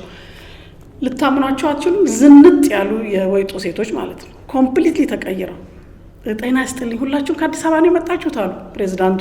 አይ አይደሉም እነሱ እዚህ እናንተ ያሉት የወይጦ ኮሚኒቲ ወይጦ አሉ ፕሬዚዳንቱ ራሳቸው። The way they had been talking to the president, you cannot imagine the self-confidence they developed. አዎ ክቡር ፕሬዚዳንት እኛ ነን። በህይወታችን የእርሶን ፊት ቢሮውን ቀርቶ ፊቶትን የማየት እድል ያልነበረን ዛሬ ግን እድል ያገኘን። እንደዚህ አይነት ሙያ ተሰጥቶን ህይወታችን የተለወጠ፣ እንዲህ አይነት የማዳበሪያ ግድግዳ የነበረው ቤት ዛሬ ግን በር መዝጊያ ያለው ቤት ያለን እንዲህ አይነት ሰዎች፣ ነገር ግን አሁንም በእርሶ መንግስት ያልታሰብን then empowering themselves, developing the self-confidence. These had been the women that we had been investing a lot. And ትንሽ ምሳሌ የእንጦጦ just one point ምንድነው ይሄን ማለት የፈለኩት? before we drive giving them marketable skills, let's change the mindset. If they know about their rights, they know how to advocate.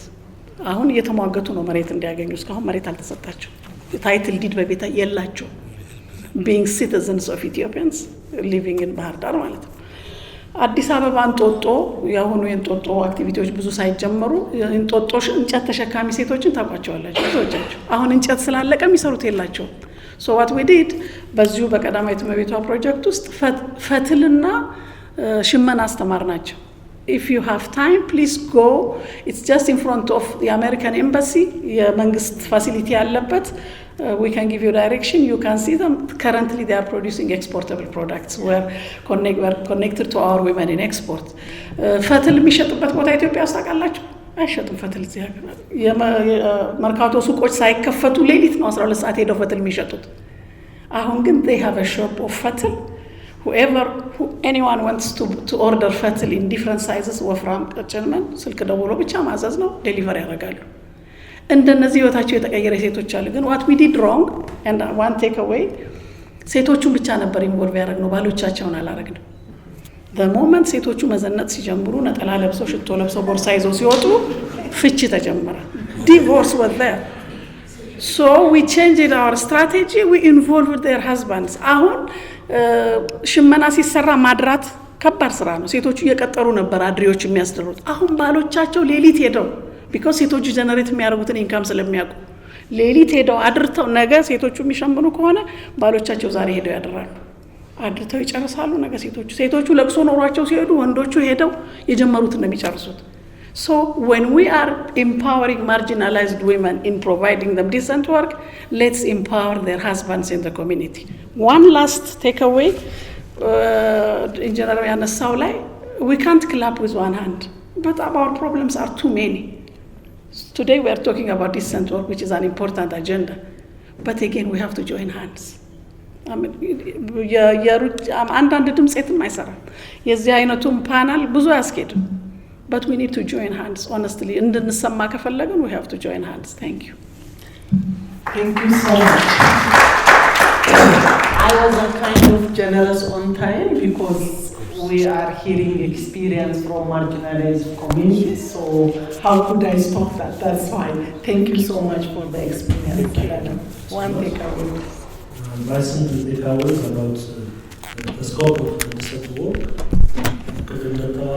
decent work formal ላይ ብቻ በተለይ እንደዚህ ሰው decent work ፕሮሞት ስናደርግ በተለይ ኢንፎርማሉ ላይ በጣም ቫዮሌሽኑ ስላለ እንደ ሰው የራሳቸውን ስታንዳርድ አውጥተው እንዲሰሩ ፑሽ እናደርጋለን።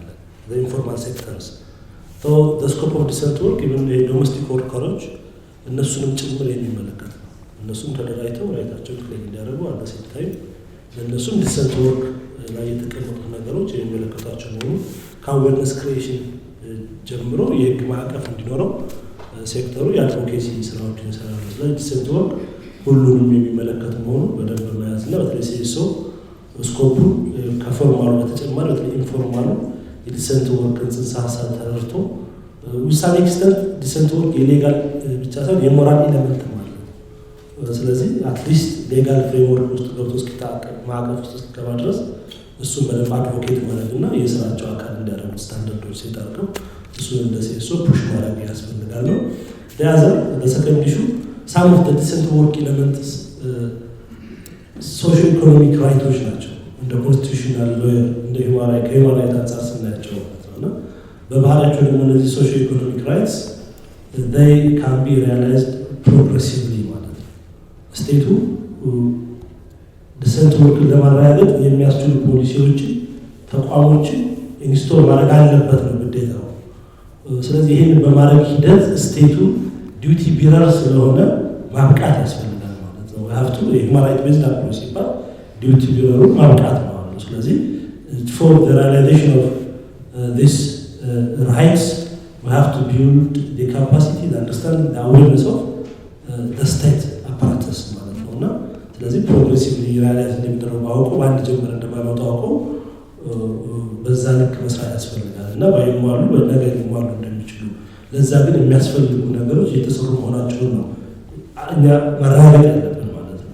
ተገቢ ፖሊሲ ተቀምጧል፣ ተገቢ ተቋም ተቀምጧል፣ ካፓሲቲ ቢልድ የተደረገ ነው የሚለውን ኢንሹር ማድረግ ያለብን እንጂ ዛሬ ባለመኖሩ we should not be ሪትሬት ፍሮም ሰፖርቲንግ ማለት ነው። ነገ ስለሚወስድ ለነገ እንዲሆን ይህንን ቢውልድ የማድረግ ስራ መስራት አለብን ማለት ነው። ቴንክ ዩ ዘላና። እሺ አመሰግናለሁ። እኔ በጣም ደስ የነበረው ዲስከሽን ሼር እየተደረገ ያለው ኤክስፒሪየንስ በጣም ጥሩ እንደሆነና በተለይ ደግሞ ኢንተርምስ ኦፍ ዲስተንት ወርክ ጥሩ ፕሮግረስ የሚባሉ እስከዛሬ ስንሰማቸው የነበሩ ማለት ከዛ ደግሞ ተጨማሪ ነገሮችን ስለሰማ በጣም ደስ ብሎኛል እና እንደ አይሎ በጣም ሳሳይመንት ነው ሞስት ያስኳቸው ኖቶች አሉ። ያንን አውትፎርወርድ ሪሌቨንት ማኔጅመንት ማለት ነው። ሶ ያንን ነው ማለት የምችለው። ብዙ ሆምወርክ ነው የሰጣችሁ። ሼር ስለተደረጉት ኤክስፒሪየንስ በጣም ነው ደስ ያለኝ። በጣም ነው የማመሰግነው።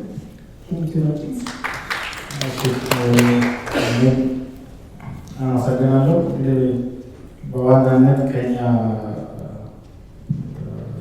ካለንበት ሴክተር ፊልድ የትሬኒንግ ኤንድ ኮንሰልታንሲ ፊልድ ስፔሻሊ በፕሮዳክቲቪቲ ኢንሃንስመንት ላይ ነው ያለነው እና ዲሰንት ወርክን ሪያላይዝ ለማድረግ የግድ ኦርጋናይዜሽኖች በተለይ ፕራይቬት ሴክተሮች ሰስቴናብሊ ምርታማ መሆን አለባቸው፣ ፕሮዳክቲቭ መሆን አለባቸው፣ ተጨማሪ ትርፎችን ማግኘት አለባቸው። ዛት ኬዝ ተጨማሪ ኢንቨስትመንት ይኖራል፣ ጆብ ክሬሽኖች ይኖራሉ። ላሉትም የሳላሪ ኢንክሪመንት ተነሰው የምናመጣው ፕሮዳክቲቪቲ ኢምፕሩቭመንት ላይ ይህን ደግሞ የምናሳካው እንዴት ነው? ስሩ ኢንቮልቭመንት የሰራተኞችን ኢንቮልቭመንት ማይንድ ሴት ላይ መስራት ስኪል እንደ ካፓሲቲ ዲቨሎፕመንት ኢንሃንስመንት ላይ አግሬሲቭሊ እንሰራለን እና ሴንስ ኦፍ ኦነርሺፕን በሰራተኛና በአመራር በአሰሪ መካከል በመፍጠር ፋይናሊ የምታሰበውን ምቹ የስራ አካባቢ ቦታ መፍጠር እንችላለን ብለን ነው የምናስበው እና የኦርጋናይዜሽናል ፐርፎርማንስ ወር ኢምፕሩቭመንት ላይ ፐርፎርማንስ ኤክሰለንስ ላይ መስራትም እጅግ ወሳኝ መሆኑን ካለን ኤክስፐሪንስም እናያለን። በጣም የሰራባቸው ድርጅቶች፣ ኩባንያዎች በጣም ሰራተኛና አመራር ሁሉ ጊዜ የሚጨቃጨቁበት በጣም እጅግ ከፍተኛ የመልቀቅ ምጣኔ ያለባቸው ኩባንያዎችን አፍተር ኢንተርቬንሽን ሰራተኞች የባለቤትነት ስሜት እየተሰማቸው ተጨማሪ የሪዋርድ ሪኮግኒሽን ስኪሞች፣ የኢምፕሎይ ሰጀሽን ስኪሞችን በመዘርጋት የወርክ ፕሌስ ሴፍቲ እና ሌሰሳር ፕሬሽር ኢንቫይሮንመንትን በመፍጠር በጣም ብዙ ውጤቶች ፕራክቲካል የተገኙባቸው እና ራሳቸው ኤክስፐሪንሳቸውን ሼር እያደረጉ ያሉ ድርጅቶች ስላሉ ኦፕሬሽናል ኢምፕሩቭመንት ላይ መስራት እጅግ በጣም ወሳኝ ነው ብሎ ቴካዊ Thank you, Tijuma. I think it was really excellent to hear experiences, also different perspectives. For me, it's a kind of new learning today because I thought these topics are only the topics of civil society sector. From the program I did, civil society support program, we give support for local organizations to work with neighborhoods, with managers, focus in different areas and try to promote their right and find them also, a job opportunity and the like. And I have experience working with White Horse 15 years ago, and our project created a bakery, a double it. And the training was, as Dr. described, it was difficult to put them in one room to get their attention and focus after they are there. They are super excellent. So they say that we have so many kids and we go to buy bread from neighborhood areas where so if we open a bakery here, it will be good for us and also for other neighbors. One thing I didn't see and we didn't see that time was that we opened a really big, nice bakery and they started to produce good quality, bread, then no one was buying. But in other social minority areas, there are things that they buy from social minority groups. So we assume that. But no one was buying, and we have to hire someone from the mainstream community at the sales point, and people buy. This tells you also the base of discrimination is not that freedom, and we need to work in bringing people together and also creating opportunities. The lesson for me today was, in all these years of my experience, we have never tried to work with private sector because we thought, they don't come to these difficult areas. And it's a huge eye-opener today that there are responsible private sectors working in these areas, and as Dr. Hamid said, charitable, we can't clap in one hand. So it's important to work together to bring all the stakeholders from the community to government to bilateral civil societies and private sector together to see the dream of decent work and all other rights respected and implemented in Ethiopia. With this, I will close the panel session and hand over the mic to Taye.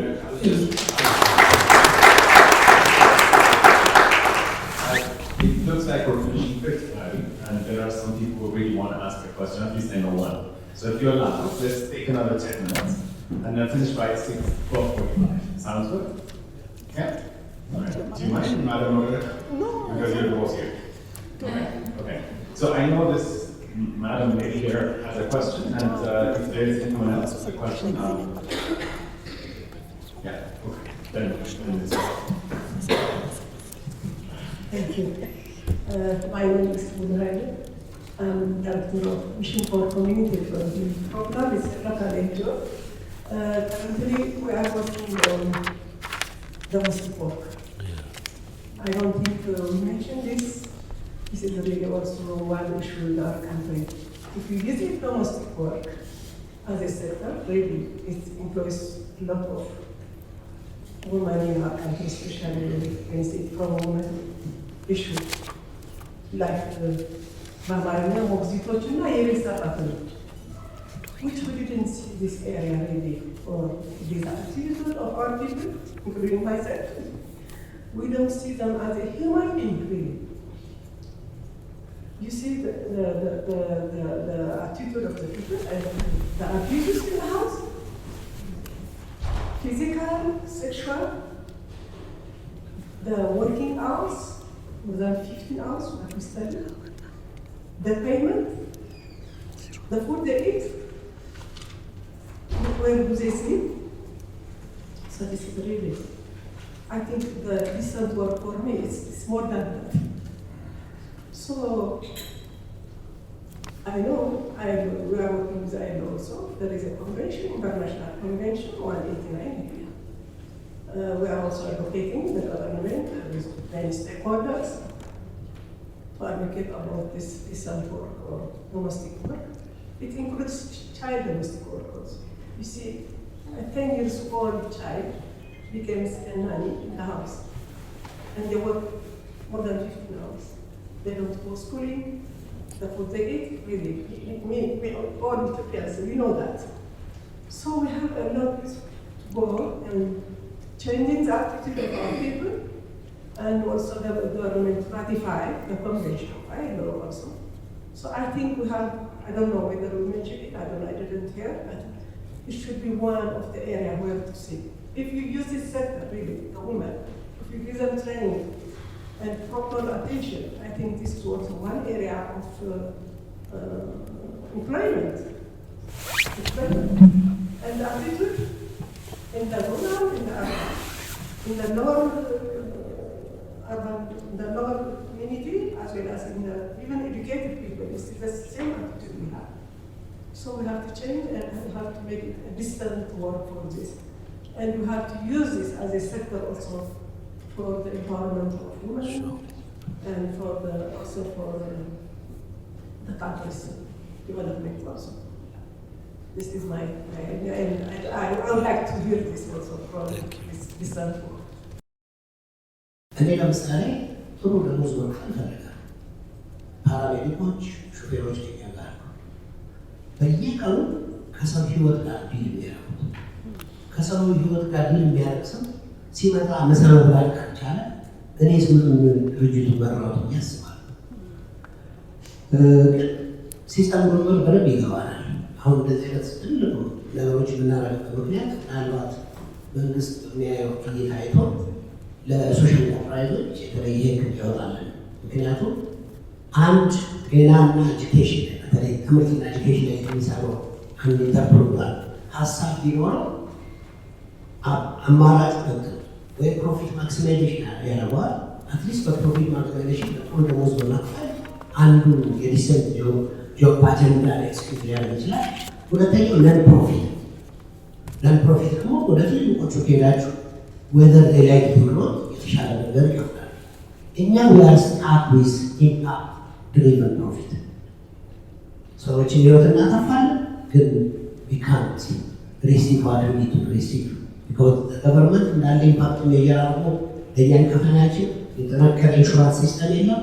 ስለዚህ እኛ ሶሻል ኢንተርፕራይዝ ቅድም እንዳለው ወደ 55,000 ሶሻል ኢንተርፕረነርስ ወይ ሶሻል ኢንተርፕራይዞች ሁሉ በእኛ ስታተስ ውስጥ ነው። የተሻለ ያላቸው እንኳን ሰዎች ይሄን መክፈል አንችል ብለው ትልቁ ነገር ደግሞ ያው ሰራተኞች ጋር ቅርብ ስለሆነ ገበያውን ስለማውቀው ሁለት ልጆች ያሉት አንድ ኃላፊ 100% እርግጠኛ ነኝ የሚፈልገው በአሁን ባለው ማርኬት ላይ መግዛት ነው። ስለዚህ እኛ ምን ቀደም ትልቅ ሳራተኛ አንዳንዶቹ ተኩሎች ሌጀሪ ናቸው። በፕሮሰስ ነው የሚመጡት። ኦልቬዘርን በፈቅ ስላልሰማን እሱ ማረጋች። ስለዚህ እንደው ይሄ ጥያቄ ነው እናንተ መልሱናል። ግን በጣም ነው አይናችን የተከፈተው። እዚህ አካባቢ ብዙ መስራት እንዳለብን ገብቶናል። ግን ዶክተር ምስጣለች የዚህ ሀገር ችግር በጣም ብዙ ስለሆነ አንድ ላይ ሆነን መስራት ያለብን። አሁን ፕራይቬት ሴክተሩን ነው የኢትዮጵያ ኮንቴክስት አንዳንዴ ሎካል ሰዎች የሚያመጠይቁ ብዙ ነገር እናደርጋለን። ምክንያቱም እነን ገቨርንመንትን እኔ በኔ ጌታ የተሻለ የሚቀረሱ ፕራይቬት ሴክተሩ ይካፍላል። ዲስቴንት ከተነሳ ሁለት ፒላሮች ውስጥ አንዱ እንዴት አድርገን ኤክስፔክት እናደርገው ብዬ አስባለሁ። እና ዶክተር ምስ በጣም ነው አመሰግንሽ፣ ሁላችሁ ነው አመሰግናለሁ። ግን ህይወቱ ነገር እኔ ራሴ ብዙ አላውቅም፣ ግን ኬንፉ እና በአንድ ሀገር በእንደዚህ አይነት ሁኔታ የራሳችን ዜጎች ሲኖሩ በጣም አሳዛኝ ነው። ኤክስፒሪየንሱ ስላወቅ ነው ደስ ይላል። ለሶሻል ኢንተርፕራይዝ ደግሞ ሄደን የአትሊስት የኪሎሜዳው ለመጎብኘት እንሞክራለን። በጣም አመሰግናለሁ። I guess, thank you. Comments given can be well noted, and Social Enterprise Ethiopia will take it forward for action with the relevant stakeholders. As far as I understand, there is only one question from Mulu, which I will give 2 minutes chance for Dr. Nix to respond. Thank you, Mulu. I'm sorry on the Amharic because I follow the recommendation of Engineer Getaun, and I'm really glad, that the incoming our Minister of Foreign Affairs, Ambassador Tayyip, he was so bold. Skahon Yaltadaragon has requested the AU Amharic to be one of the official languages of the AU because the charter had been signed in Amharic, which doesn't make sense. And the other languages have been the working language of the AU. Does it make sense? It doesn't. So let's see, sorry for our three sisters, and this should be an arrangement anyway, so that we have the liberty. Honestly, I feel guilty speaking English in the presence of those people, but in any way, I feel more comfortable talking from my heart with my own language. It means a lot. When you are trying to restructure your English, sometimes you lose your concepts, and that's correct, because you want to speak good English, and so I will go the other direction. Anyway, Mulu Yalshulai, that's very true.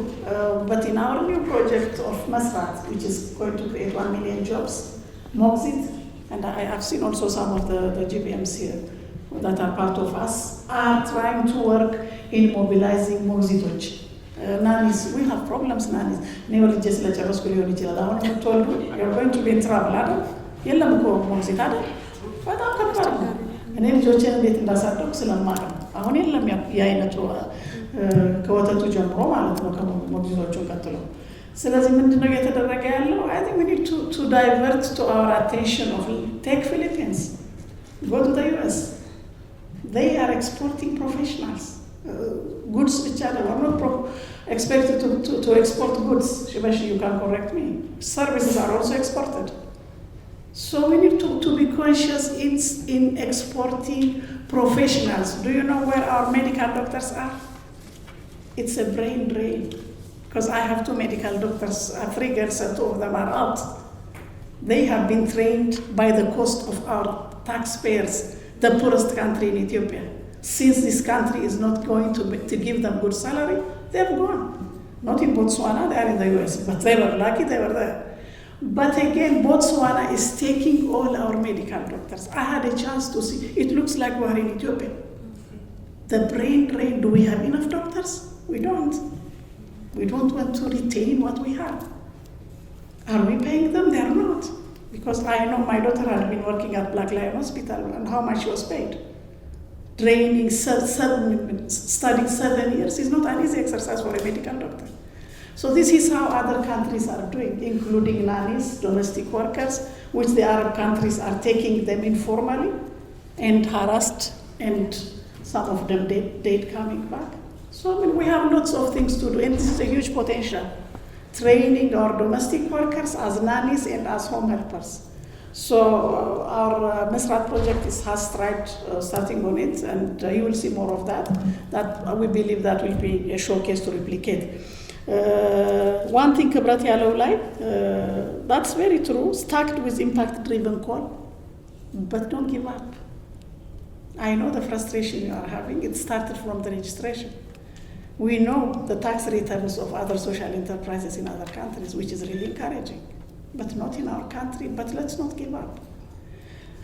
I think, as I said before, let's join hands. And now, as we are working, as you, 2 of you, and, with our goodwill ambassadors, we are advocating on public procurement. Do you know less than, it's 0.000% of the public procurement, which is more than 60% of our budget, is going to public procurement. Not a single minor percentage is given to women, because it's all finished in the women's gang, in the men's gang group. All the tender documents are done at happy hours, because women, where are the women at that time? They are in the kitchen or picking the children from school. So we have lots of agendas to do, but the good thing, we have to strategize and prioritize. So what we did in advocating on the public procurement issue, we just tried to enter to the legislators' camp. These are the members of our members of parliament. So we were able to reach the Standing Committee of Trade, Tourism and Investment. We are so lucky, we were able to catch them, including the Standing Committee chair. So now that's the way we should enter.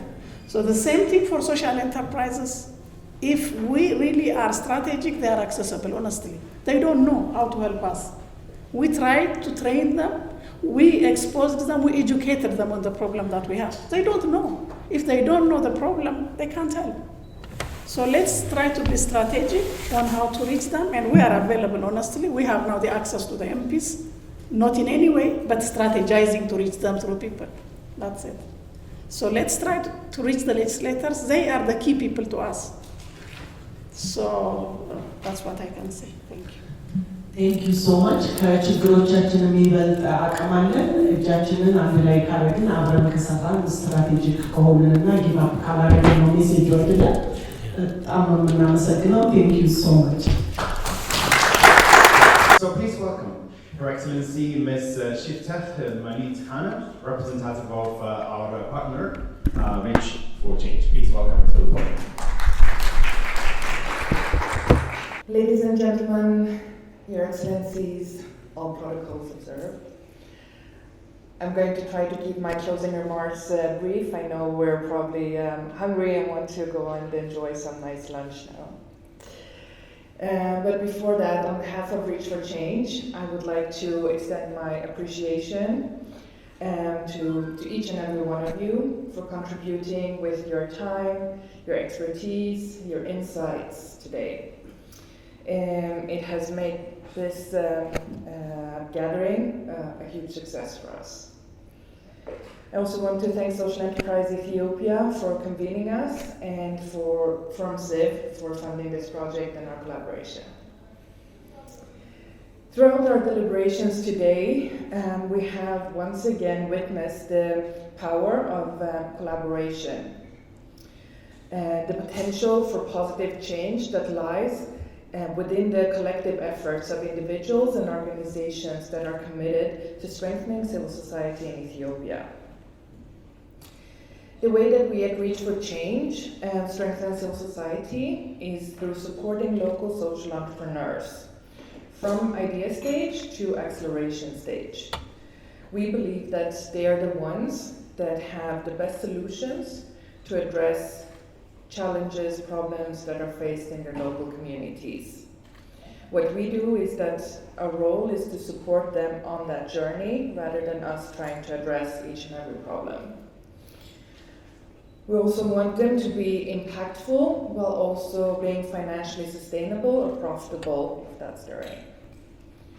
One of the organizations that we have supported previously in our programs is actually Social Enterprise Ethiopia. And it's really nice to see how they have grown and how far they have come in their journey. And we're also happy that we can now, through Forum CIV, continue to support SEE in this project that lies ahead in terms of developing these toolkits on human rights, gender equality, and climate change. I know that won't be the solution to all the work, all the challenges that we have heard today, but it will be one step in that process.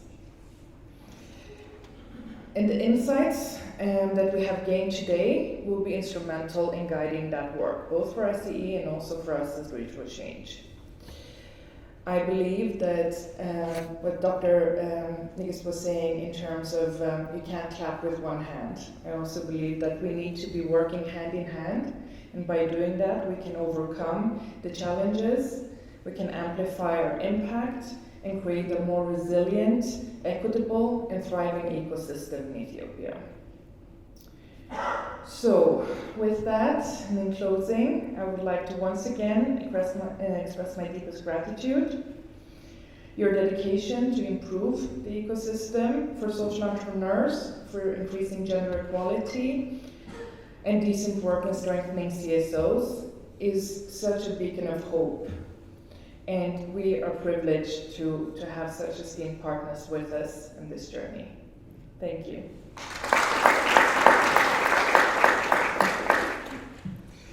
Thank you so much, ma'am, for staying until the end and honoring us with your closing remarks and for encouraging everyone. And I want to really thank you all for bearing with us as we took a bit longer than scheduled. But again, it's always my wish that we take much longer and actually have serious discussions because we're talking about very, very serious issues. And I'm actually glad I was able to give Moiza Rumuru a chance to raise a very serious issue.